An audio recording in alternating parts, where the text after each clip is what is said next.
in the winter of 1906, as frost gathered on the windows of the Pembroke estate in Wiltshire, a solitary figure sat beside the hearth, surrounded by ancient maps and crumbling scrolls. Alistair Pembroke, then 33 years old, had the look of a man caught between two centuries. His face, pale from long hours in the British Museum's archives, bore the faintest shadow of stubble, and his dark eyes, thoughtful, weary, lingered too long on names written in a dead script. He was no ordinary gentleman. Born the youngest of 5, he had escaped the boredom of inheritance and society balls through his scholarship, earning distinction at Oxford for his work on comparative religions and ancient languages. But it was the land of Egypt, that cradle of time, that had captured his imagination since childhood. In those years, Egypt was stirring again, not with the voice of its ancient priests or the thunder of chariots, but with the footsteps of archaeologists, treasure hunters, and imperial agents. The names of Carter, Petrie, and Budge passed from the drawing rooms of London to the cafes of Cairo, whispered with reverence or suspicion. Each of them chased something buried, something broken, something still breathing in the sand. And now, so would Pembroke. He had received a letter that autumn from Sir Thomas Ainsworth, an aging patron of the Royal Geographical Society. In terse script, the letter spoke of a ruin unearthed by a local shepherd near Saqqara, a structure unknown on any official maps, half swallowed by dune and time. There were signs, the letter claimed, of pre-dynastic markings, and what might be a sealed chamber untouched by looters. "It awaits the right eye," Sir Thomas had written. "A scholar, not a grave robber." And so it was that Pembroke, reluctant, curious, and gently haunted by dreams he could not name, set his affairs in order. He packed journals, magnifying lenses, field instruments, and 3 carefully selected volumes in Greek and Coptic. He arranged for passage by steamship through Marseille and on toward Alexandria. Before leaving, he visited his father's study, the room no one entered since the Admiral's death, and stood silently before a globe, spinning it gently until Egypt faced him. A country where stone remembered what men forgot, a land where death had once been a science. He closed his eyes, and the whisper began again. He did not yet know that he had already heard it once, in a fevered childhood dream, beneath a ceiling of stars that did not belong to the night sky above England. That same month, across the Mediterranean, a small caravan passed the dunes near the ruins of Abu Sir, their camels slow in the wind. A young boy from the village of Abu Sir al-Malak pointed toward a half-buried shape in the earth. His uncle, a mason's apprentice, unearthed a shard of painted plaster from the sand, the tip of a fresco, its surface bearing the face of a jackal-headed god. They left it where it lay. That night, their donkey would not return to camp. By morning, a black scarab had been found in the boy's tent, resting atop his chest. It was not yet time for the West to hear the story, but the sands, ancient and dreaming, had begun to stir. The steamship moored just after dawn, its hull creaking softly against the wooden planks of the eastern harbour. Alistair Pembroke stood at the rail, coat collar turned high against the salt wind, eyes fixed on the skyline of Alexandria. The city was a contradiction, ancient and foreign, yet humming with modernity.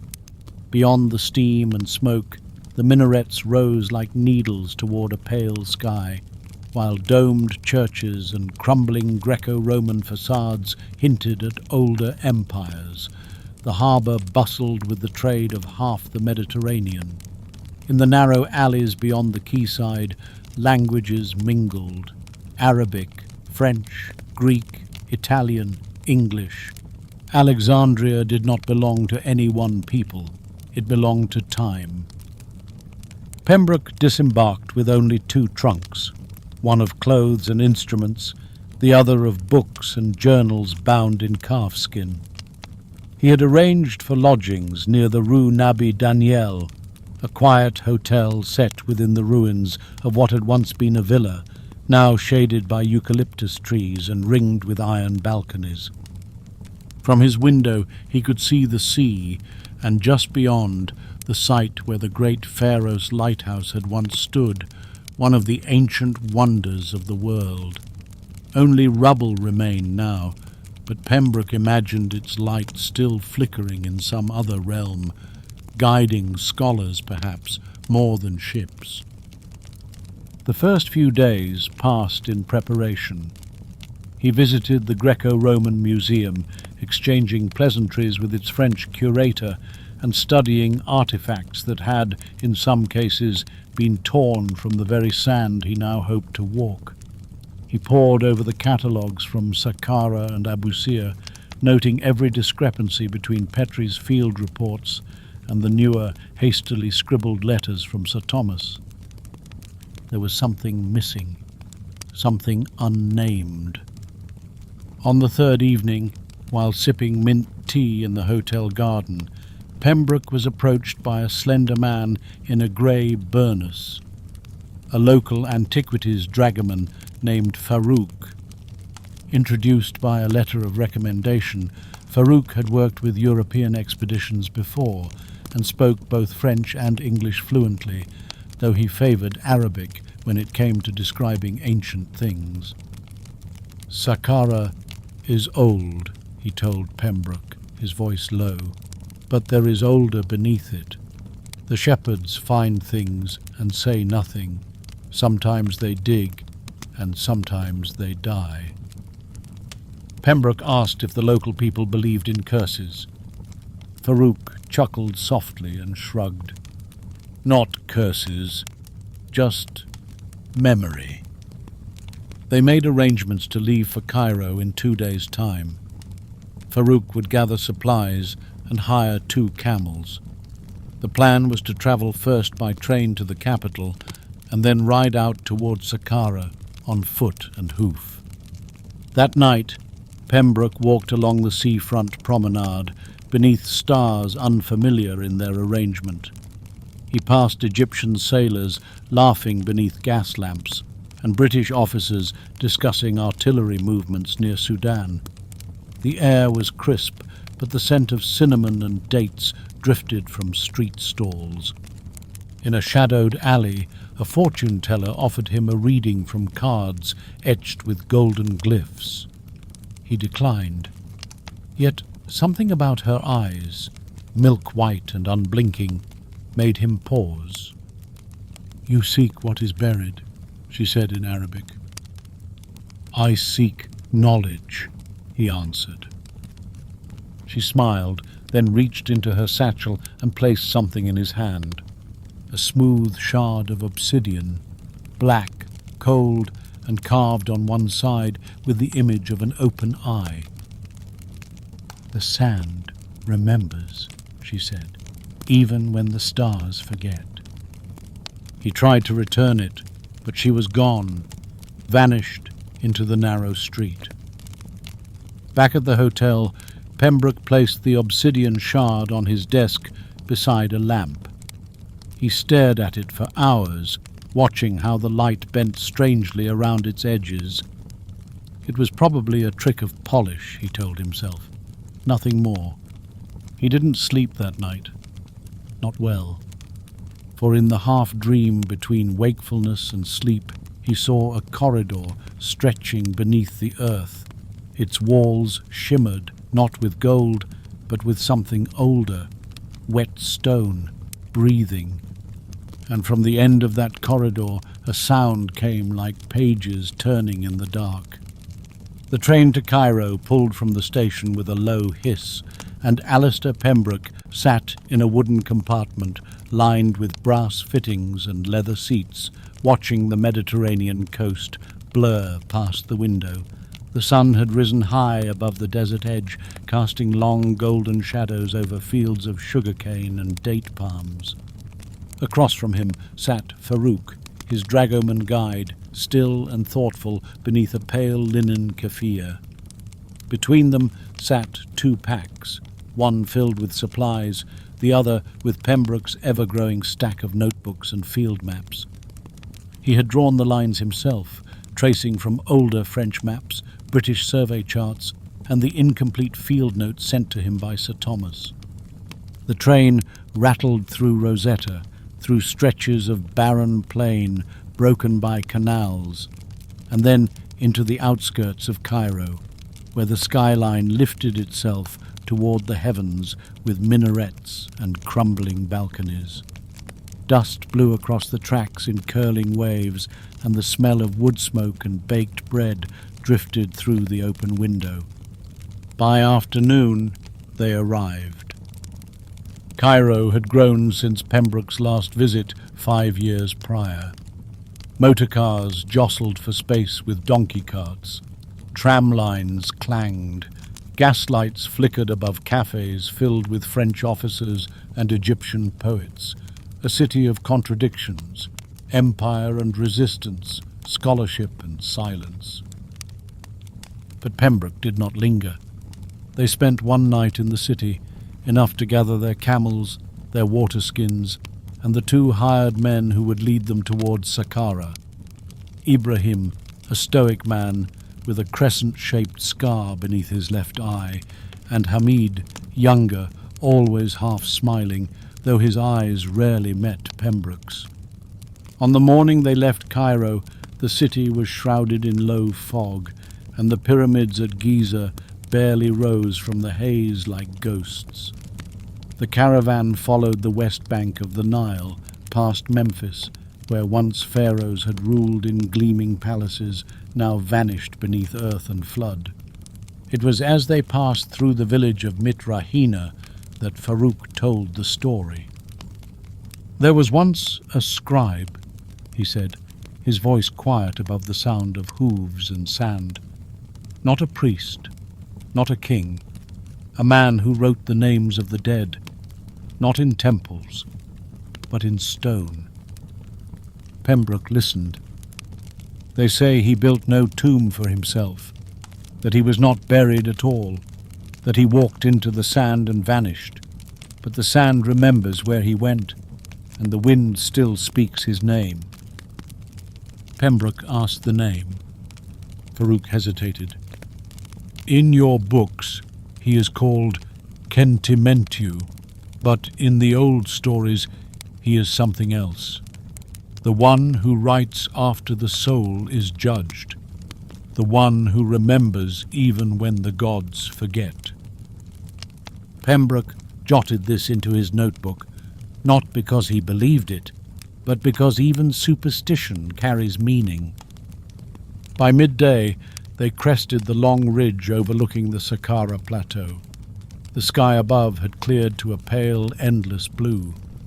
Below, the land stretched wide and golden, and at its center rose the step pyramid of Djoser, terraced and angular like a stairway frozen in mid-ascent. The structure had stood for over 4,000 years, yet still it defied time. Beyond the pyramid, smaller mastabas scattered across the plain like forgotten punctuation, the tombs of nobles, officials, and architects, those whose names had mattered once, if only to themselves. They made camp among the stones, the fire crackling low in a pit dug from the ancient dust. The wind blew strange patterns across the sand, patterns that reminded Pembroke of script, long sweeping lines that seemed too deliberate for nature. That night he wandered near the ruins, lantern in hand. The moon hung low, and the stone glowed silver. He paused beside a toppled statue, perhaps once a lion or a sphinx, now worn featureless by wind and centuries. There, at its base, barely visible beneath a layer of drifted sand, was a mark. He brushed it clear with his fingers. An eye, not Horus, not Ra, but older, the same eye that had followed him from Alexandria. When he returned to camp, Farouk was waiting by the fire. The other men slept. "You saw it?" Farouk asked, without turning his head. "Yes," Pembroke replied. "It was carved deep." Farouk nodded. "Then it is time." He pulled a small cloth bundle from beneath his cloak and handed it to Pembroke. Inside was a map, hand-drawn in ochre ink, showing the pyramid, and beside it a structure unmarked on any official survey. "There is a shaft," Farouk said, "covered for a long time. The shepherd who found it has not returned. His wife says he wakes at night, speaking in tongues." Pembroke studied the map. The location was close, near the crumbled ruins of the Pyramid of Unas, a place of strange reputation even among Egyptologists. Unas's pyramid was small, but within it had been discovered the earliest known pyramid texts, inscriptions meant to guide the dead through the Duat, the Egyptian underworld. He looked again at the symbol by the shaft. Not a star, not an ankh, but an eye bisected with a line, the eye that watches memory, the eye that dreams. Far in the distance, beneath the soil of Egypt, a draught stirred in the darkness. A whisper moved through a tunnel long forgotten, and something beneath the sand turned slowly, as if listening. Morning came with little warmth, the desert sun still low in the sky, casting long shadows across the ancient plateau of Saqqara. Alistair Pembroke rose before the others, as he often did, and climbed alone toward the great step pyramid of Djoser, his boots crunching over gravel and wind-blown sand. The structure loomed above him, timeless and austere. Unlike the smooth pyramids of Giza, this one climbed in tiers, each layer stacked like a monument, halfway between mountain and temple. It was the first of its kind, born in the mind of Imhotep, vizier, high priest, and the first architect whose name history chose to remember. Pembroke ran his hand along the stone. The limestone was rough in places, but the precision of its joints remained astonishing. 4.5 millennia had passed, and still the pyramid stood, untouched by war, fire, or flood. He walked slowly around its base, past crumbling colonnades and the remnants of ancient processional courtyards. The early kings of Egypt had buried themselves here, long before Giza, before Luxor, before even the Valley of the Kings. It was here that permanence had first been imagined, where the human desire to defy death was carved into the bones of the earth. Farouk found him standing at the southern edge, gazing out toward the ruins of Unas's pyramid in the distance. "We go today," Farouk said, "to the shaft." Pembroke nodded, but lingered a moment longer beside Djoser's tomb. He recalled the inscription from within its underground galleries. "May your soul ascend to the sky, O Pharaoh, as a star that never sets." He had seen it etched in blue faience tiles, winding through endless corridors that twisted like intestines beneath the surface. It was not a tomb, he had realized, but a passage, not to death, but to transformation. He thought again of the seal Farouk had shown him and the fragment of obsidian given to him in Alexandria. All pointed to something older than pyramids, older than the gods who had claimed the Nile. something that predated the stars themselves.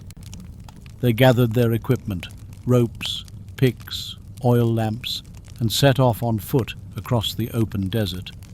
The shaft lay near the eroded ruins of a lesser tomb, half swallowed by sand and shadow. The stone above it bore no name, no offering table, no trace of ownership. Just a circular impression on the capstone, like a seal that had been burned away. Ibrahim and Hamid hesitated at the rim, but Pembroke and Farouk moved forward. They lowered a lantern first. The flame danced for a moment, then steadied, casting a faint orange glow on smooth walls below. "It's deep," Farouk said. "Good," Pembroke murmured. "That means it hasn't been disturbed." He tied the rope around his waist and descended. The shaft was dry, its stone worn but intact. The air grew colder with each foot, and the silence pressed in like a waiting breath. After nearly 30 feet, he reached the bottom and stepped into a corridor carved with unexpected precision. Farouk followed shortly after, holding the second lantern. Together they walked. The corridor led straight, then turned sharply, left, then right, then down again. Not random, measured, as if designed to confuse or to test memory. There were no inscriptions, no reliefs, only a single symbol carved at intervals, the eye. Not the protective Ujjat of Horus, but something else, lidded, watching, always at rest, always open. Then came the door. It was not ornate. A single stone slab fitted perfectly into the corridor with no handle or seam, but across its surface were etched concentric lines drawn in a spiral toward a central point. And at that point, faintly visible under centuries of dust, was a glyph. Pembroke leaned close. A scribe's palette, the sign for sesh, scribe, but drawn upside down. They tried to shift the stone, but it would not move. Farouk ran his fingers over the spiral and stepped back. "This is not a tomb," he said softly. "No," Pembroke agreed, heart beating faster. "It's something else." And, as if in answer, the lantern in Farouk's hand flickered and went out. They stood in darkness. For a long moment, the corridor was still.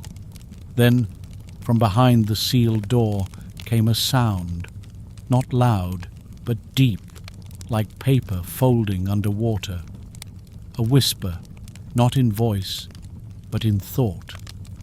A memory, not theirs. They climbed out before dusk, neither speaking until the fire was lit once more. That night, the camp sat in quiet unease. Ibrahim said he had dreamed of scribes with no eyes.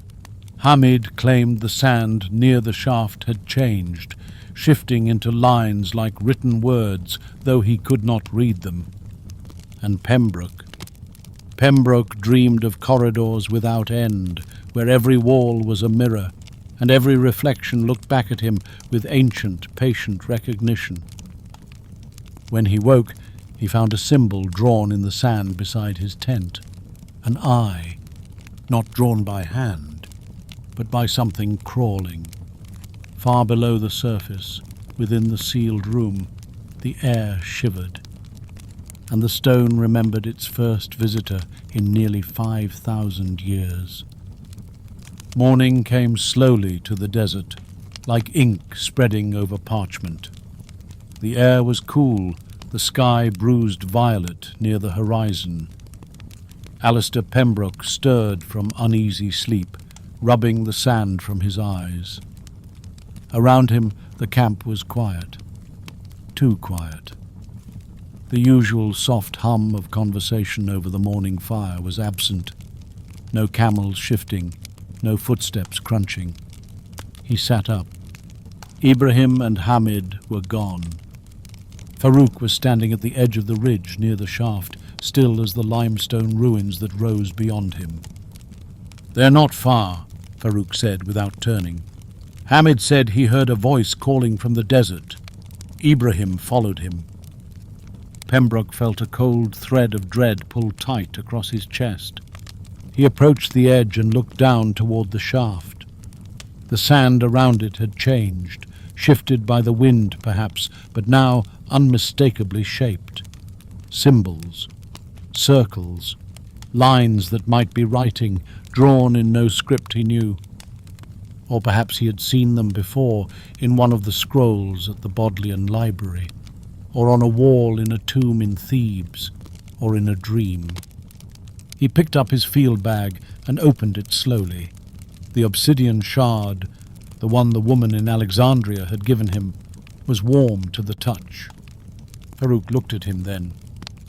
"We must go back down." "Without the others?" Farouk nodded once. "They are already beneath."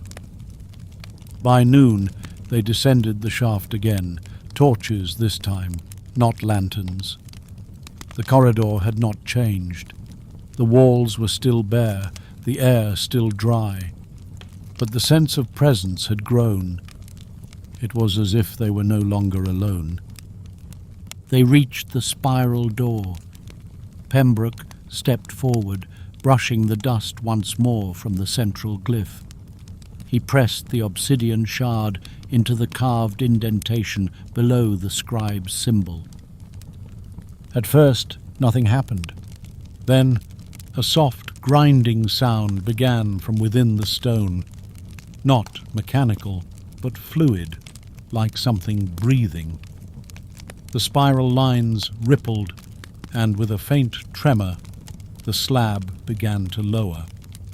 It slid downward into the floor, revealing not a chamber, but a narrow stairway descending at a steep angle. There were no torches in this stair, no ancient soot, no offerings, only the smooth walls, unmarked, curving with the passage. Pembroke looked at Farouk. "I don't think this was made by a pharaoh," he said. Farouk said nothing. They descended. The stairs twisted tightly. 3 turns, then a 4th. The air grew heavier, though not stale. The stone felt damp, as if it had never seen sunlight. At the bottom, they found the chamber. It was circular, wide, and domed like the interior of a tomb. But the ceiling was covered not in paintings, but in a strange reflective material that shimmered like obsidian dust. It caught the light of their torches and reflected it back in ways that distorted space. Pembroke blinked. The chamber was empty. Almost. At its center was a low stone pedestal, and upon it a set of tablets. Stone, blackened, each etched with rows of tiny symbols, not hieroglyphic, not cuneiform, a language unknown.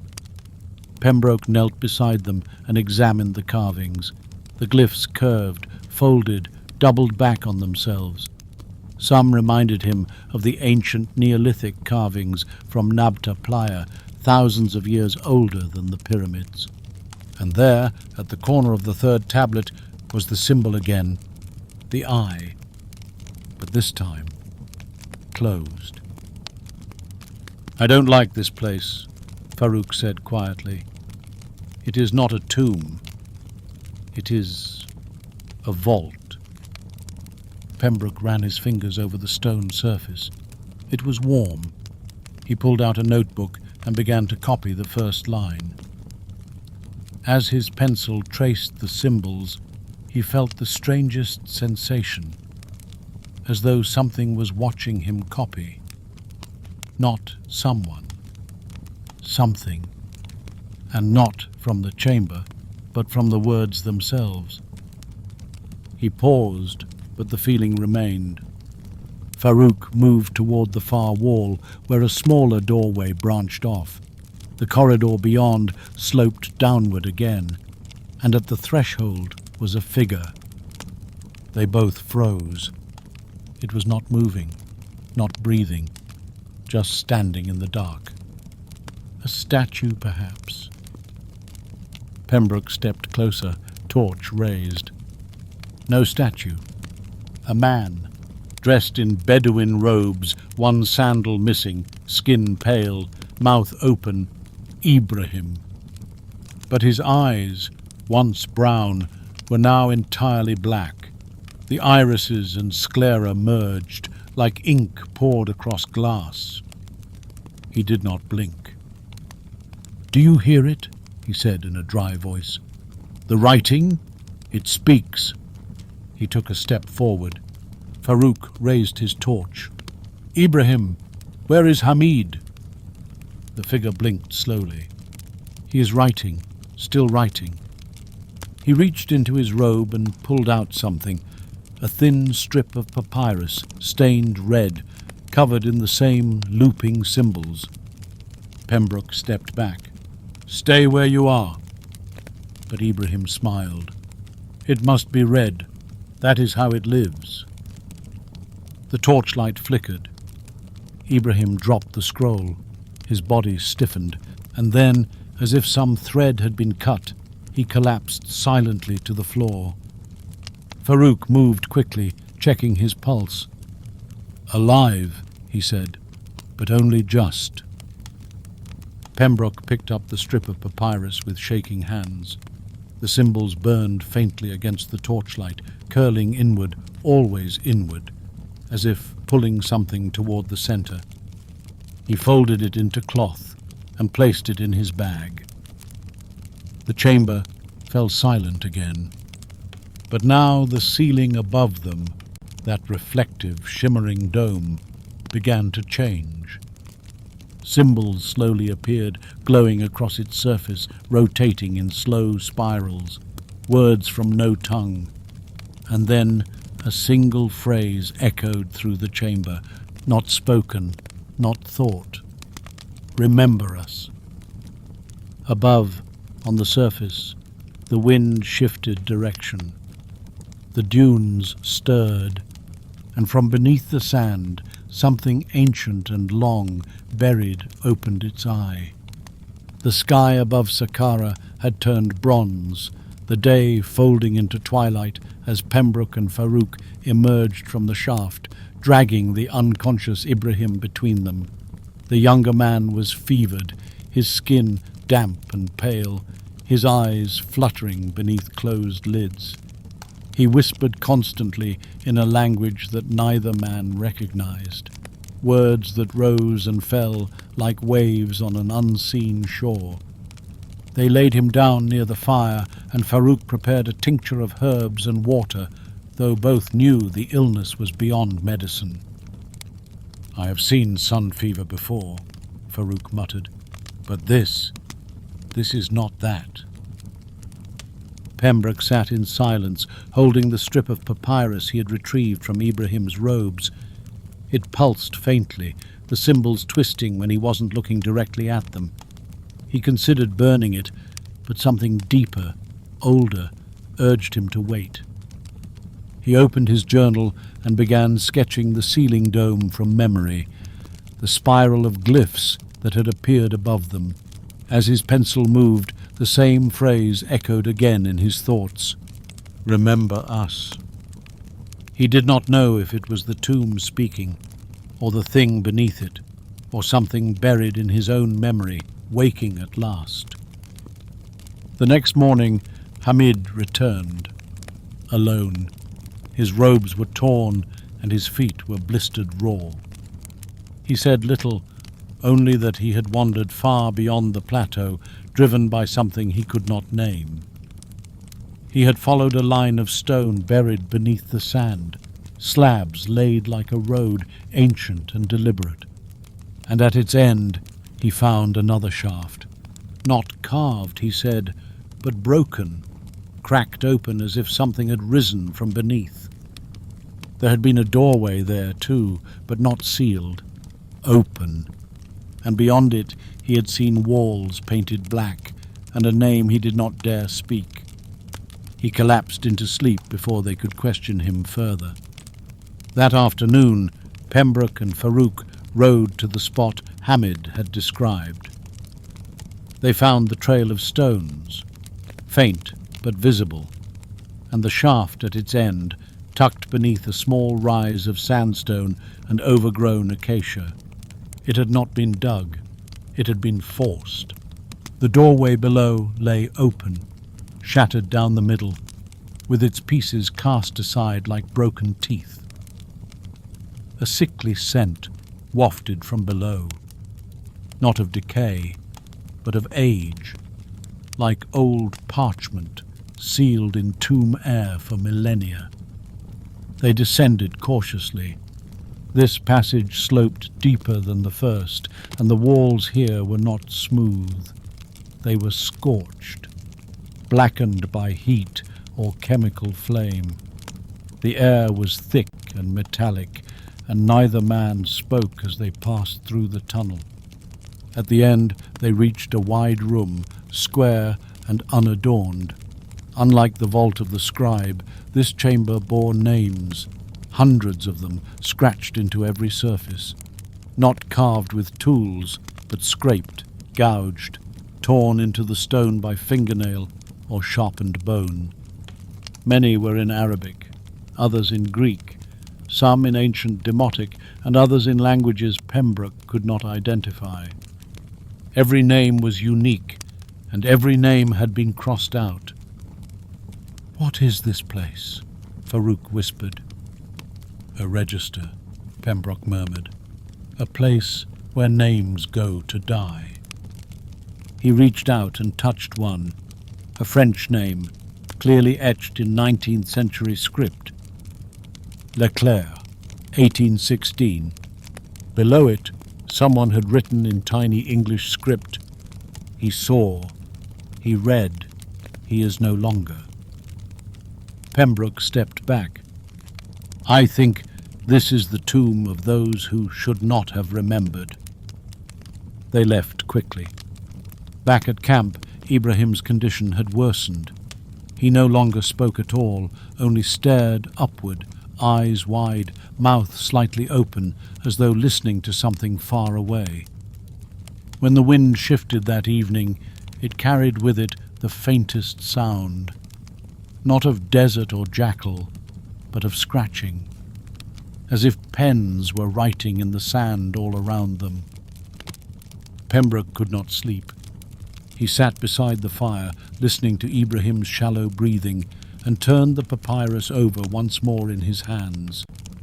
The phrase burned behind his eyes. He saw. He read. He is no longer. Farouk stirred beside him. "You will return below?" he asked. "I have to," Pembroke replied. "Even knowing what it does?" Pembroke's eyes never left the fire.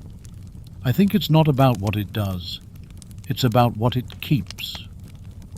Farouk looked toward the horizon, where the moon rose slowly over the bent spine of the step pyramid. "Then bring a mirror," he said quietly. "Even a god may flinch at its own reflection." That night, beneath the dunes, the names on the chamber walls stirred. Letters shifted. Crossed-out lines faded, and at the center of the room, on the floor where no one had yet looked, a new name began to write itself. Slowly, carefully. Pembroke. Dawn came with a strange stillness, as though the desert itself were holding its breath. The usual murmur of the wind across the plateau had faded, and the camels stood motionless, ears twitching, but otherwise silent. Even the birds that circled over Saqqara seemed to fly lower, their wings cutting through the hush with hesitant strokes. Alistair Pembroke sat alone at the edge of camp, staring out toward the shaft that led to the unnamed vault. In his hand he held the obsidian shard, its smooth surface etched with the closed eye, cold despite the rising sun. He turned it over slowly, watching how the morning light refused to reflect on its black skin. No matter the angle, the shard seemed to absorb light rather than cast it. A small, perfect darkness. He remembered the woman's voice from Alexandria. The sand remembers, even when the stars forget. He had not understood then, but now he was beginning to. Farouk joined him, pouring a small cup of dark tea from the blackened kettle that had sat in the fire's embers since before dawn.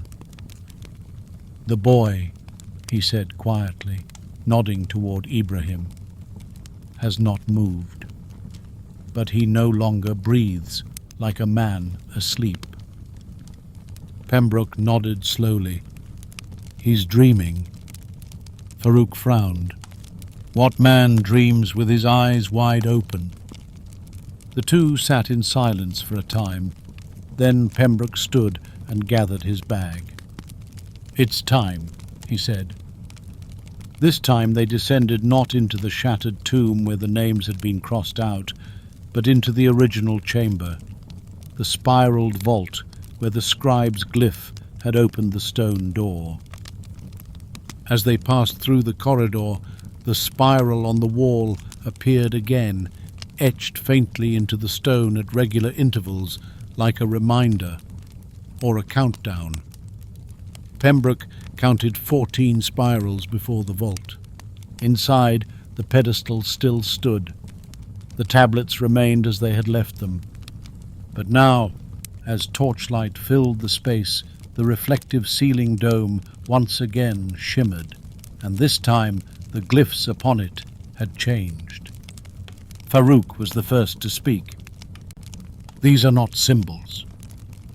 Pembroke stepped closer. "They're directions." The glowing characters now moved slowly across the dome, not in patterns of scripture, but in sequence, as if unfolding a process, a ritual, or an instruction, a story without words. One by one, the steps were revealed. A man, a pen, a name, a door, a mirror, a void.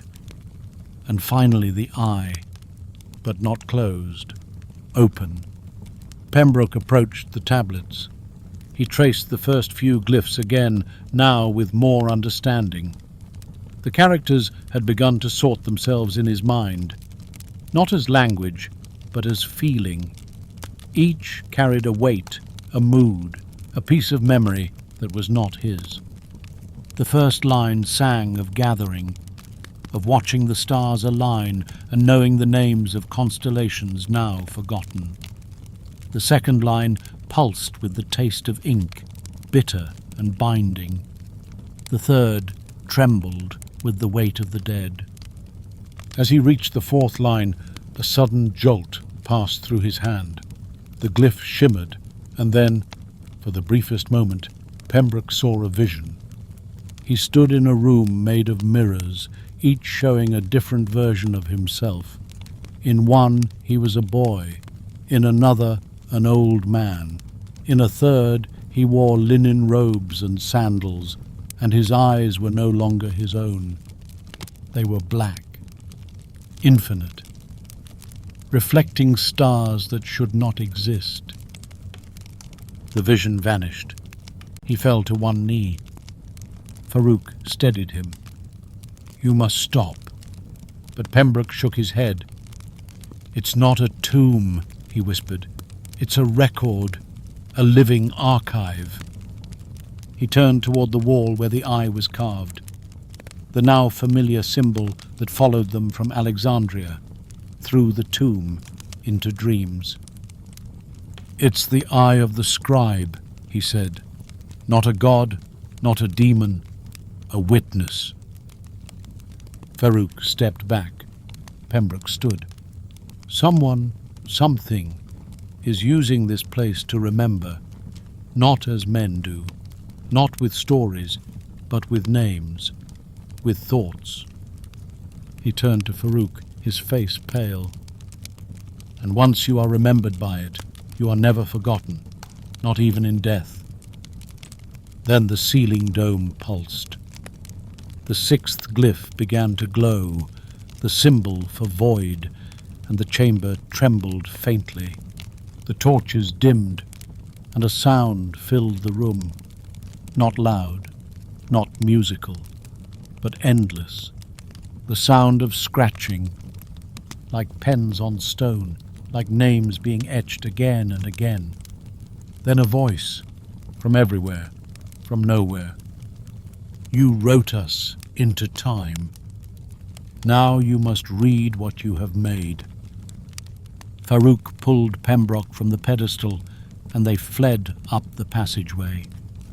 The spiral on the wall was brighter now, lines glowing with faint orange fire, as if the stone itself had begun to remember who walked its halls. When they emerged into sunlight, Ibrahim was gone. Only the wind remained, and in the sand near the shaft, a new glyph had appeared, drawn with perfect precision. The eye of the scribe, but now, beneath it, the spiral had become a circle, closed, complete.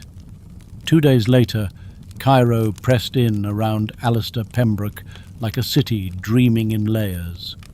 The streets shimmered with dust and sunlight, the perfume of jasmine mixed with the stink of burning coal and horse sweat. The call to prayer rose from distant minarets and echoed between the buildings like the slow beating of a watchful heart. Pembroke moved quietly through the quarter of Garden City, the obsidian shard wrapped in cloth and tucked deep within his satchel. He had left the Saqqara plateau before dawn, without word to the villagers or the guards. Ibrahim had not returned, and Hamid no longer spoke above a whisper. Farouk remained behind to tend the camp and watch the vault, though his parting words had carried the weight of something close to dread. Names are powerful, he had said, but more dangerous than names are those who cannot be named at all. Now, beneath the high ceilings of the Egyptian Museum on the edge of Tahrir Square, Pembroke wandered through galleries of kings and broken gods. Statues of Ramses and Akhenaten stared down with chipped faces and eyes that had once seen worship. Shabtis lined the shelves like an army in miniature, each meant to serve a soul in the fields of the dead, but none of them watched him the way that it did. At the rear of the museum, hidden behind a half-drawn curtain and a rope marked staff only, there stood a low display case, glass, old and cracked at one edge, and within it a fragment of limestone no larger than a child's hand. Upon it was carved a closed eye, perfectly symmetrical, its lashes curled inward. No inscription, no date, no dynastic marking. Pembroke had first seen the fragment in an obscure German catalogue years earlier, classified not as a funerary object, but as unknown origin, style pre-dynastic. He had assumed it lost. Yet here it was, forgotten by the curators, perhaps on purpose. The case bore no label, only a catalogue number, 342BN null. He checked the museum register. The line beside that number had been scratched out. An elderly archivist found him pacing the corridor of papyrus displays. Her hands were ink-stained, and her spectacles sat crookedly on her nose. She spoke no English, only Arabic and French, and when Pembroke showed her his sketch of the eye of the scribe, her demeanour changed. She stared at the page, mouth tightening. Then she motioned for him to follow. Through narrow hallways lined with unfiled documents and linen-wrapped bundles, she led him to a room filled with rare scrolls, many too fragile for public display. At the far end was a cabinet marked in red chalk, accession denied. From within, she retrieved a scroll housed in a brass tube, its end sealed with bitumen and marked with a scribe's palette. The same symbol carved in the spiral chamber beneath Saqqara. With reverent care, she unrolled the first few inches and revealed a passage of text written not in hieratic, but in a hybrid script, part Proto-Sinaitic, part Coptic, part something else. It was a warning. Pembroke read it slowly, translating aloud into French.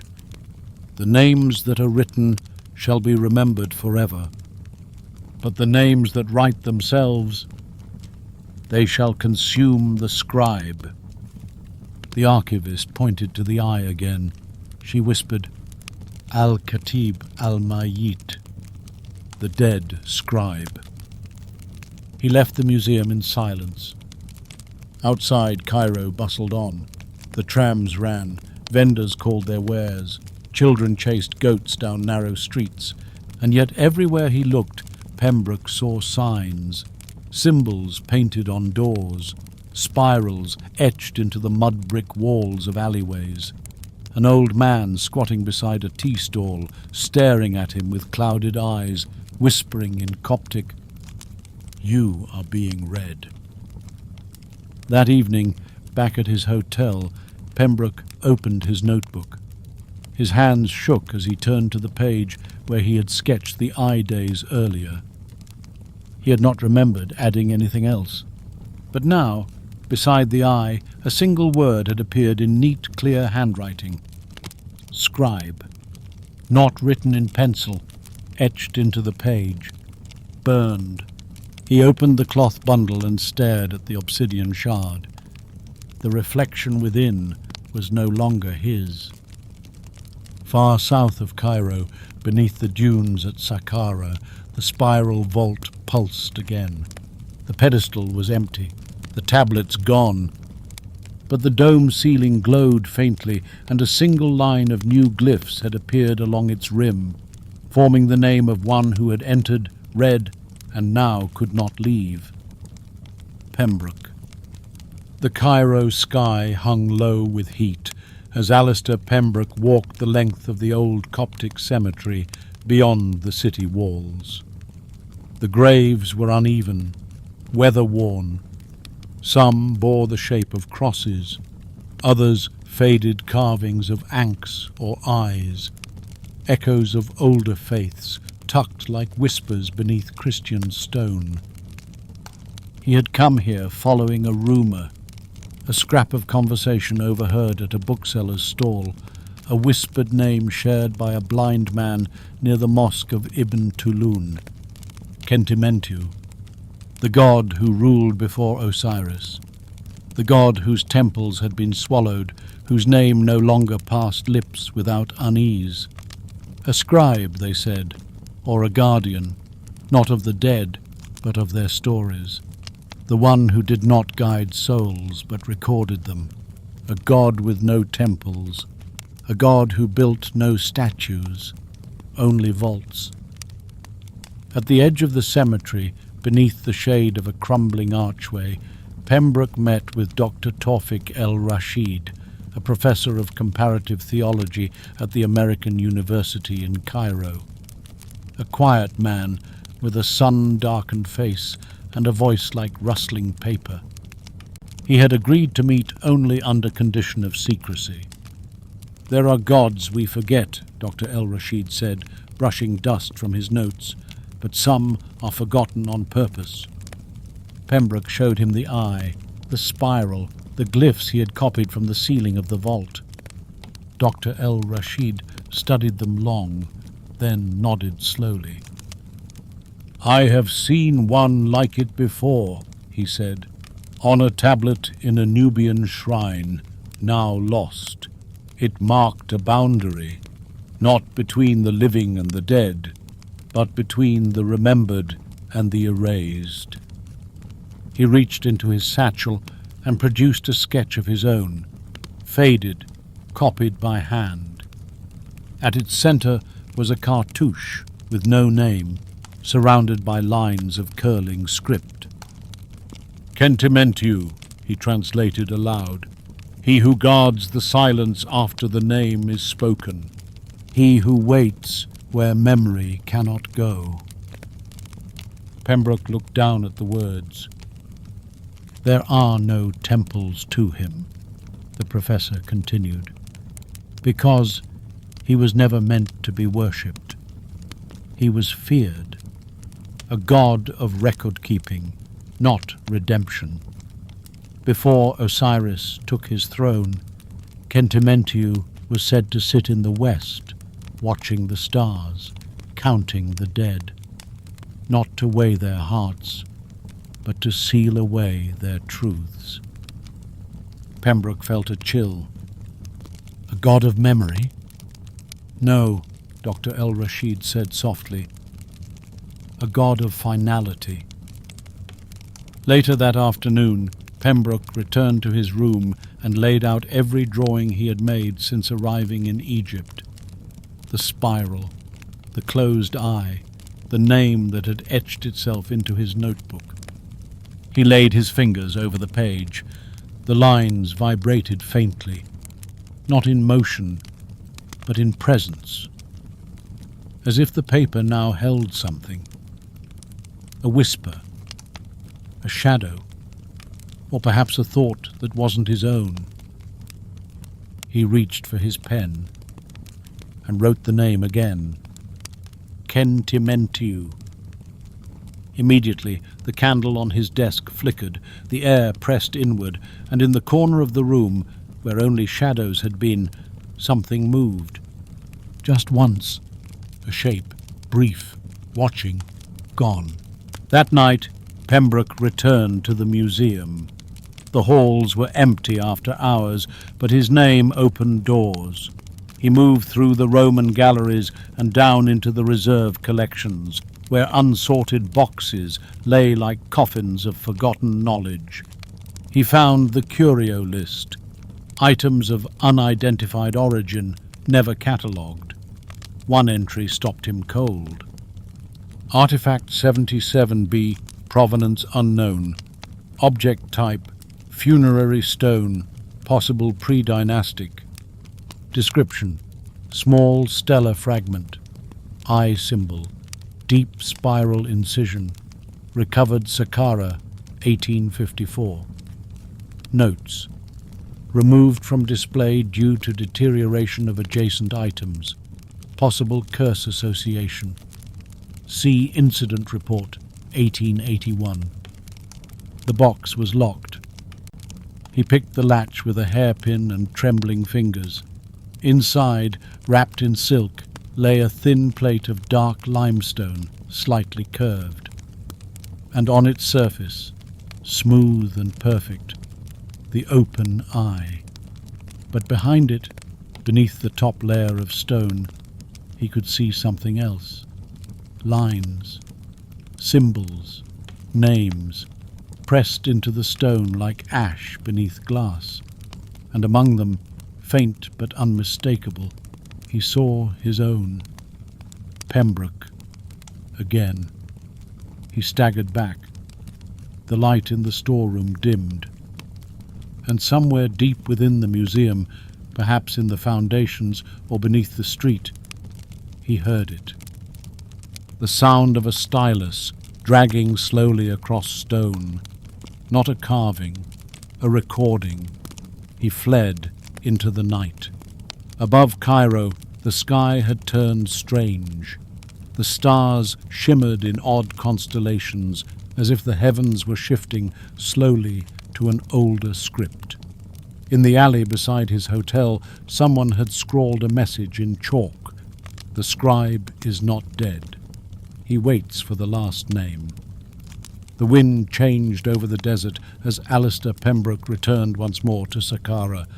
It moved low and steady across the plateau, not gusting, not shrieking, but whispering. Whispering like papyrus brushed by fingertips, like pen against stone. The kind of wind that carried language, though no ears could hear it. He had left Cairo without fanfare, boarding a private train under the cover of night. No more scholars, no more curators, only him and the name he now carried inside him. By the time he stepped out onto the dunes, Farouk was already waiting at the fire, a cup of tea resting in his palm. "You saw him," Farouk said, not as a question. Pembroke nodded. "Not him, but what he keeps." Farouk gestured to the shaft. "It's changed." Pembroke looked. The spiral etched beside the entrance was no longer faint. It glowed softly now at dusk, visible even under shadow. And beneath it, where before there had been only sand, a new row of glyphs had appeared. Farouk handed him a slip of parchment. "I copied it before the wind could erase them." Pembroke turned the page. The characters were familiar, not in form, but in their pattern, in the way they seemed to curve inward, spiraling into themselves, like the mind trying to remember something it was never meant to know. He translated carefully. "He who is named becomes known. He who is known must speak. He who speaks becomes written. He who is written must never forget." He swallowed hard. "The walls are writing again," Farouk added. "Even where we haven't dug. The stones. They're filling with names." They descended that night with only torches and silence between them. The vault greeted them like a mouth, wide, breathless, black. As they passed the now familiar spiral corridor, Pembroke noticed the walls had begun to change. Not visibly, but where once they were smooth, now they bore texture. Not carvings, not cracks, but script, faint, receding, as though the words were being absorbed into the stone itself. The eye of the scribe watched from the door to the chamber. They passed beneath it, stepping into the dome once more. The tablets on the pedestal were gone. In their place lay a thin sheet of metal, gold-leafed, etched with a single name in hieroglyphic, Ken Ti Men Tiu, and beneath it a symbol Pembroke had never seen, a mouth sealed with thread. He leaned closer, and the whispering began again. This time it wasn't in the air. It was in his bones. The voice didn't speak in words. It remembered.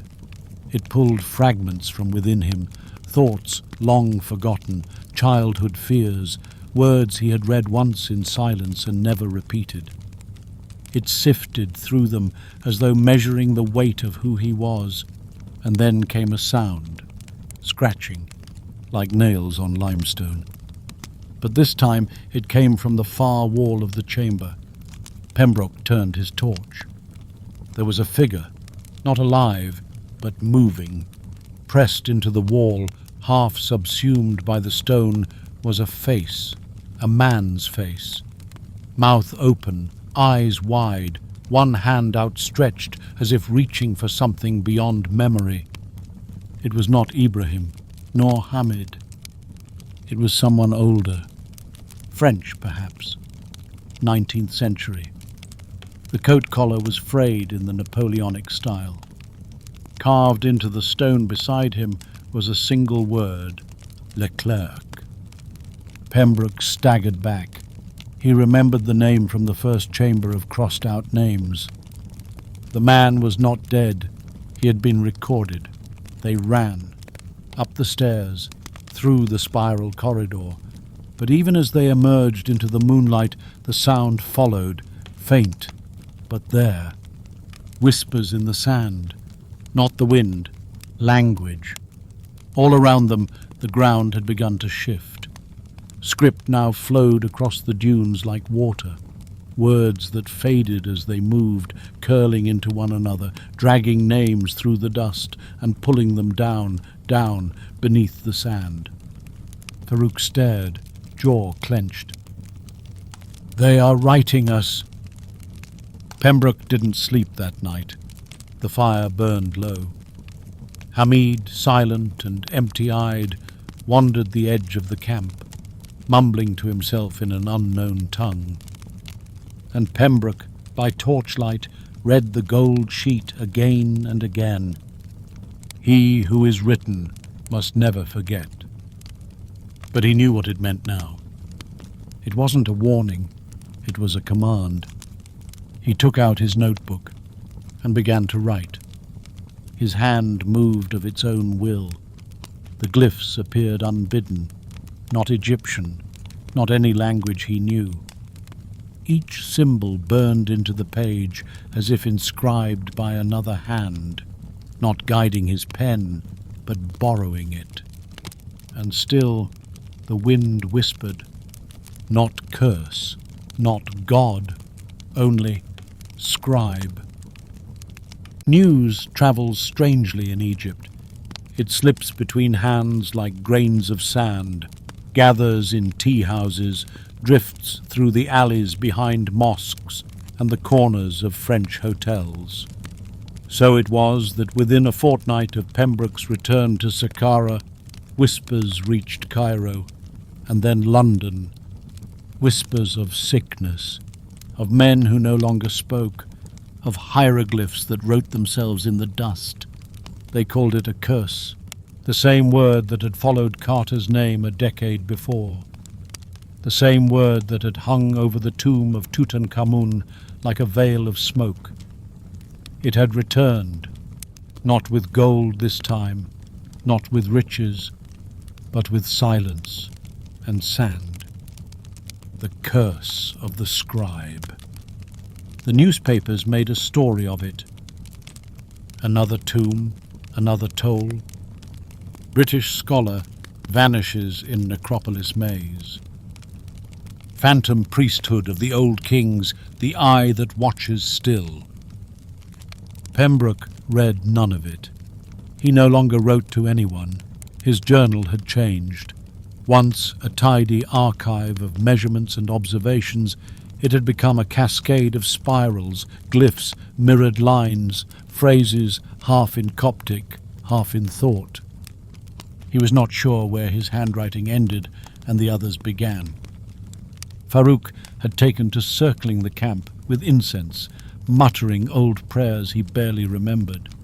Hamid had stopped eating, content to sit cross-legged in the sand, repeating the name Kentimentu in a voice like dry parchment. One evening, just after dusk, Pembroke sat alone near the mouth of the shaft and listened. The desert was no longer quiet. From beneath the sand, across the plateau, he could hear it. Not loud, not clear, but constant. Writing, not in quills or styluses, not on papyrus. Writing through thought, through movement, through memory itself. The very desert had become a page, and they were the ink. The next morning, a rider came. A young man in uniform from the Antiquities Service, pale, sweating, and clearly frightened. He brought a telegram from the British consulate in Cairo. Stop excavation immediately. Incidents linked to unauthorized dig. Professor Layton, committed to Abbassia Hospital, showed symbols identical to your sketches. Please advise. Pembroke stared at the paper. Professor Layton, a colleague. He had once shared tea and theory with him in Oxford. Now he sat in a hospital, drawing the eye on every surface until his fingernails bled. Farouk read over his shoulder, then looked away. "You see," he whispered, "it spreads." That night, something changed. The spiral in the corridor had always glowed faintly, like embers buried under ash. But now, as Pembroke stood before it, it pulsed. A slow, deliberate rhythm, a breath, a heartbeat, and the eye above the chamber door no longer watched. It blinked. Inside, the dome had darkened. The ceiling, once reflective, now drank light. Torches dimmed as they entered. Even sound was dulled. They stood in the chamber of the eye, and for the first time, Pembroke spoke directly into the dark. "I know your name," he said. The air rippled. "I have written it. I have read it." Farouk flinched as the silence bent inward. "I am not afraid," Pembroke said, and the voice came again. "Then you are ready." A portion of the wall slid back, revealing a narrow stair curling downward, deeper than any they had seen. The vault was not the end. It was only the first page.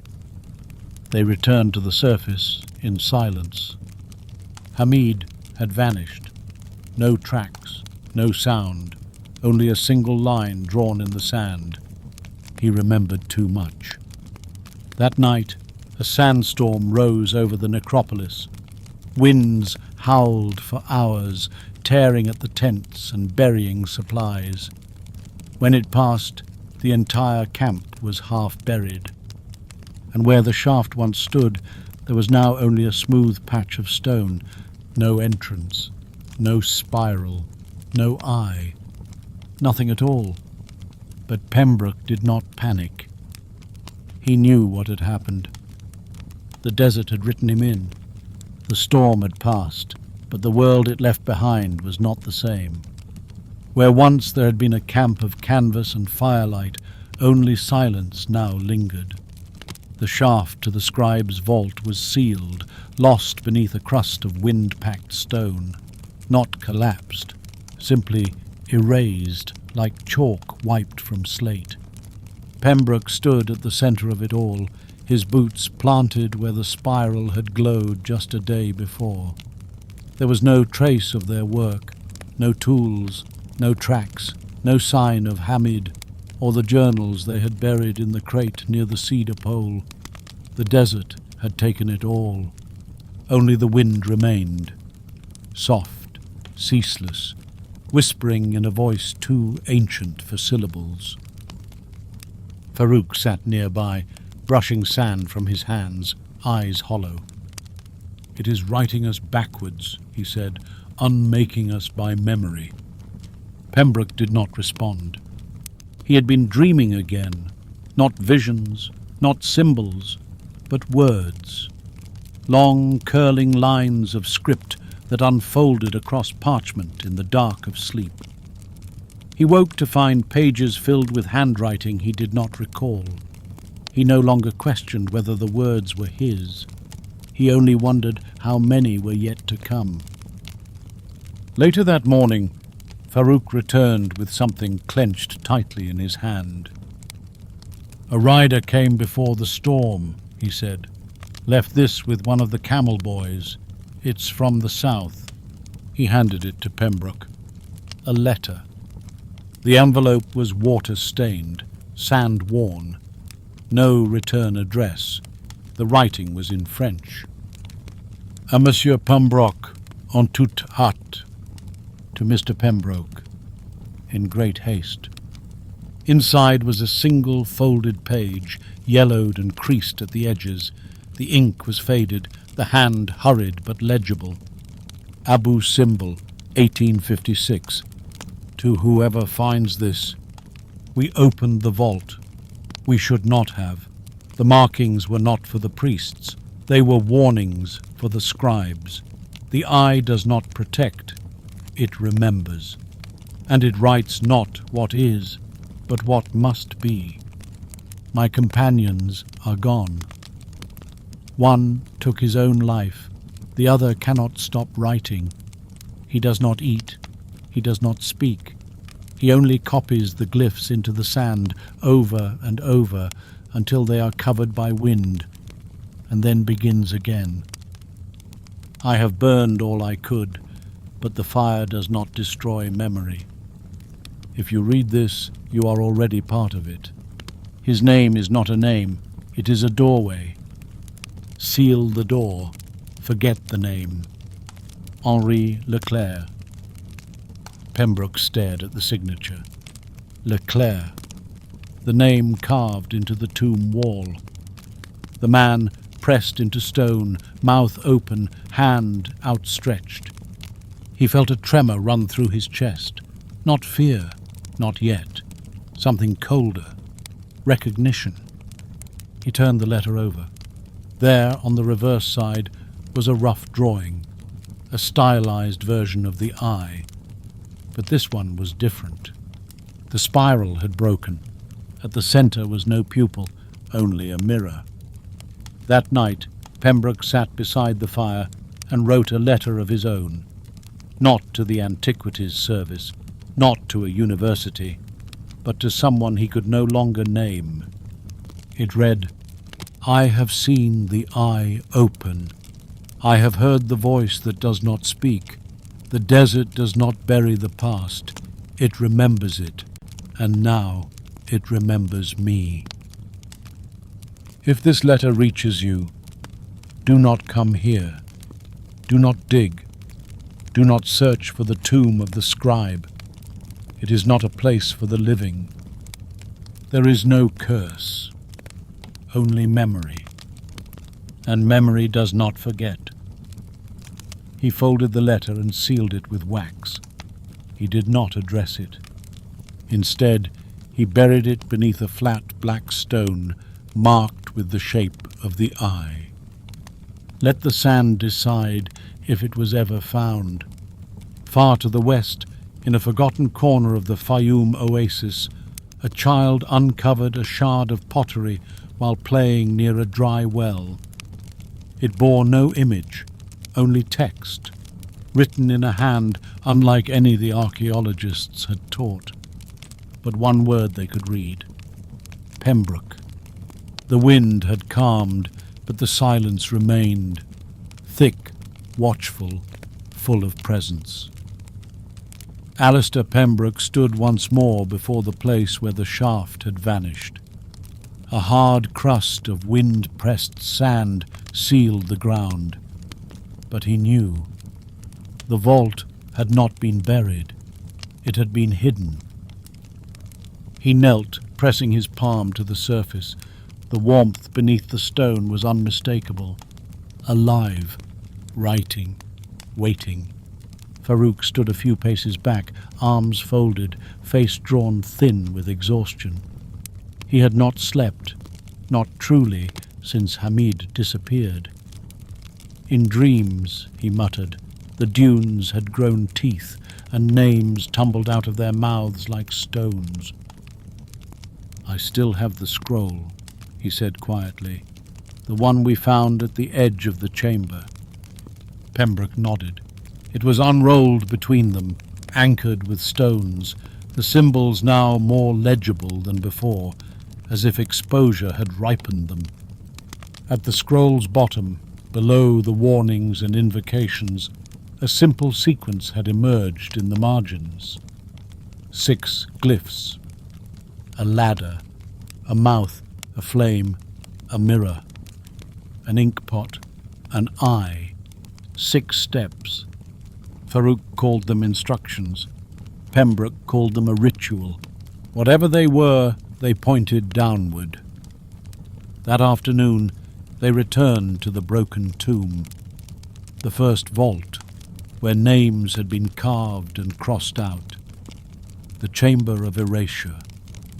There, in the back wall, where once only rough stone had met their gaze, a crack had opened, long, thin, impossible. It had not been made by hands. It had been made by intention. The stone had shifted. The scribe had read the page.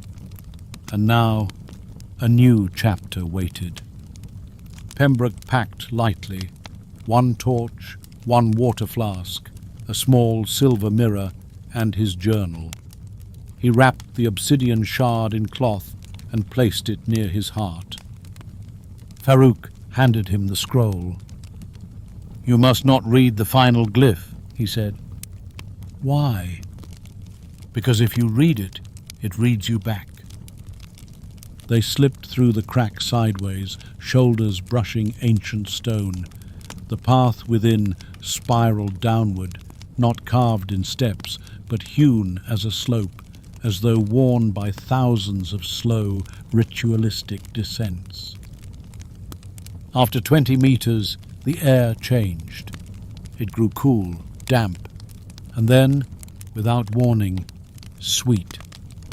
The scent of myrrh, of ink, of old parchment. They rounded the final turn and stepped into the second vault, and the world changed. It was not a room. It was a hall, vast, low-ceilinged, its walls lined with shelves of stone, each packed with scrolls and tablets and thin strips of copper etched with names. Thousands, tens of thousands, all carefully arranged, all untouched by time. Pembroke walked between the rows, torch held low. The walls were inscribed not with prayers, but accounts of lives, not deeds. A man's dream recorded beside his birth. A woman's final words written beside the first moment she felt joy. Not judgment, not sin or virtue. Only truth, pure, quiet memory. He whispered aloud, "It's a library." Farouk shook his head. "It is not for reading." They reached the center of the hall, a dais, and upon it a figure. At first it seemed to be a statue, bronze perhaps, kneeling, back turned. But then it moved, only slightly. Its head tilted to one side, like a man turning to hear a distant voice. Pembroke stepped closer. The figure wore a scribe's robe, its folds chiseled in impossible detail, as if time had been trapped inside the seams. In place of a face, it had a polished mirror, and, in its lap, a scroll, unrolled, blank. No hands held the stylus, but it hovered above the page, suspended, waiting. Then the figure whispered, though it had no mouth, "You have descended. Now write what cannot be forgotten." Pembroke staggered back. The scroll in his hands unfurled on its own. The glyphs on the blank strip began to form. Not in ink, in light, each name, each thought, each secret he had kept, all poured across the parchment like memories bleeding through skin. He tried to drop it. He could not. He tried to turn away.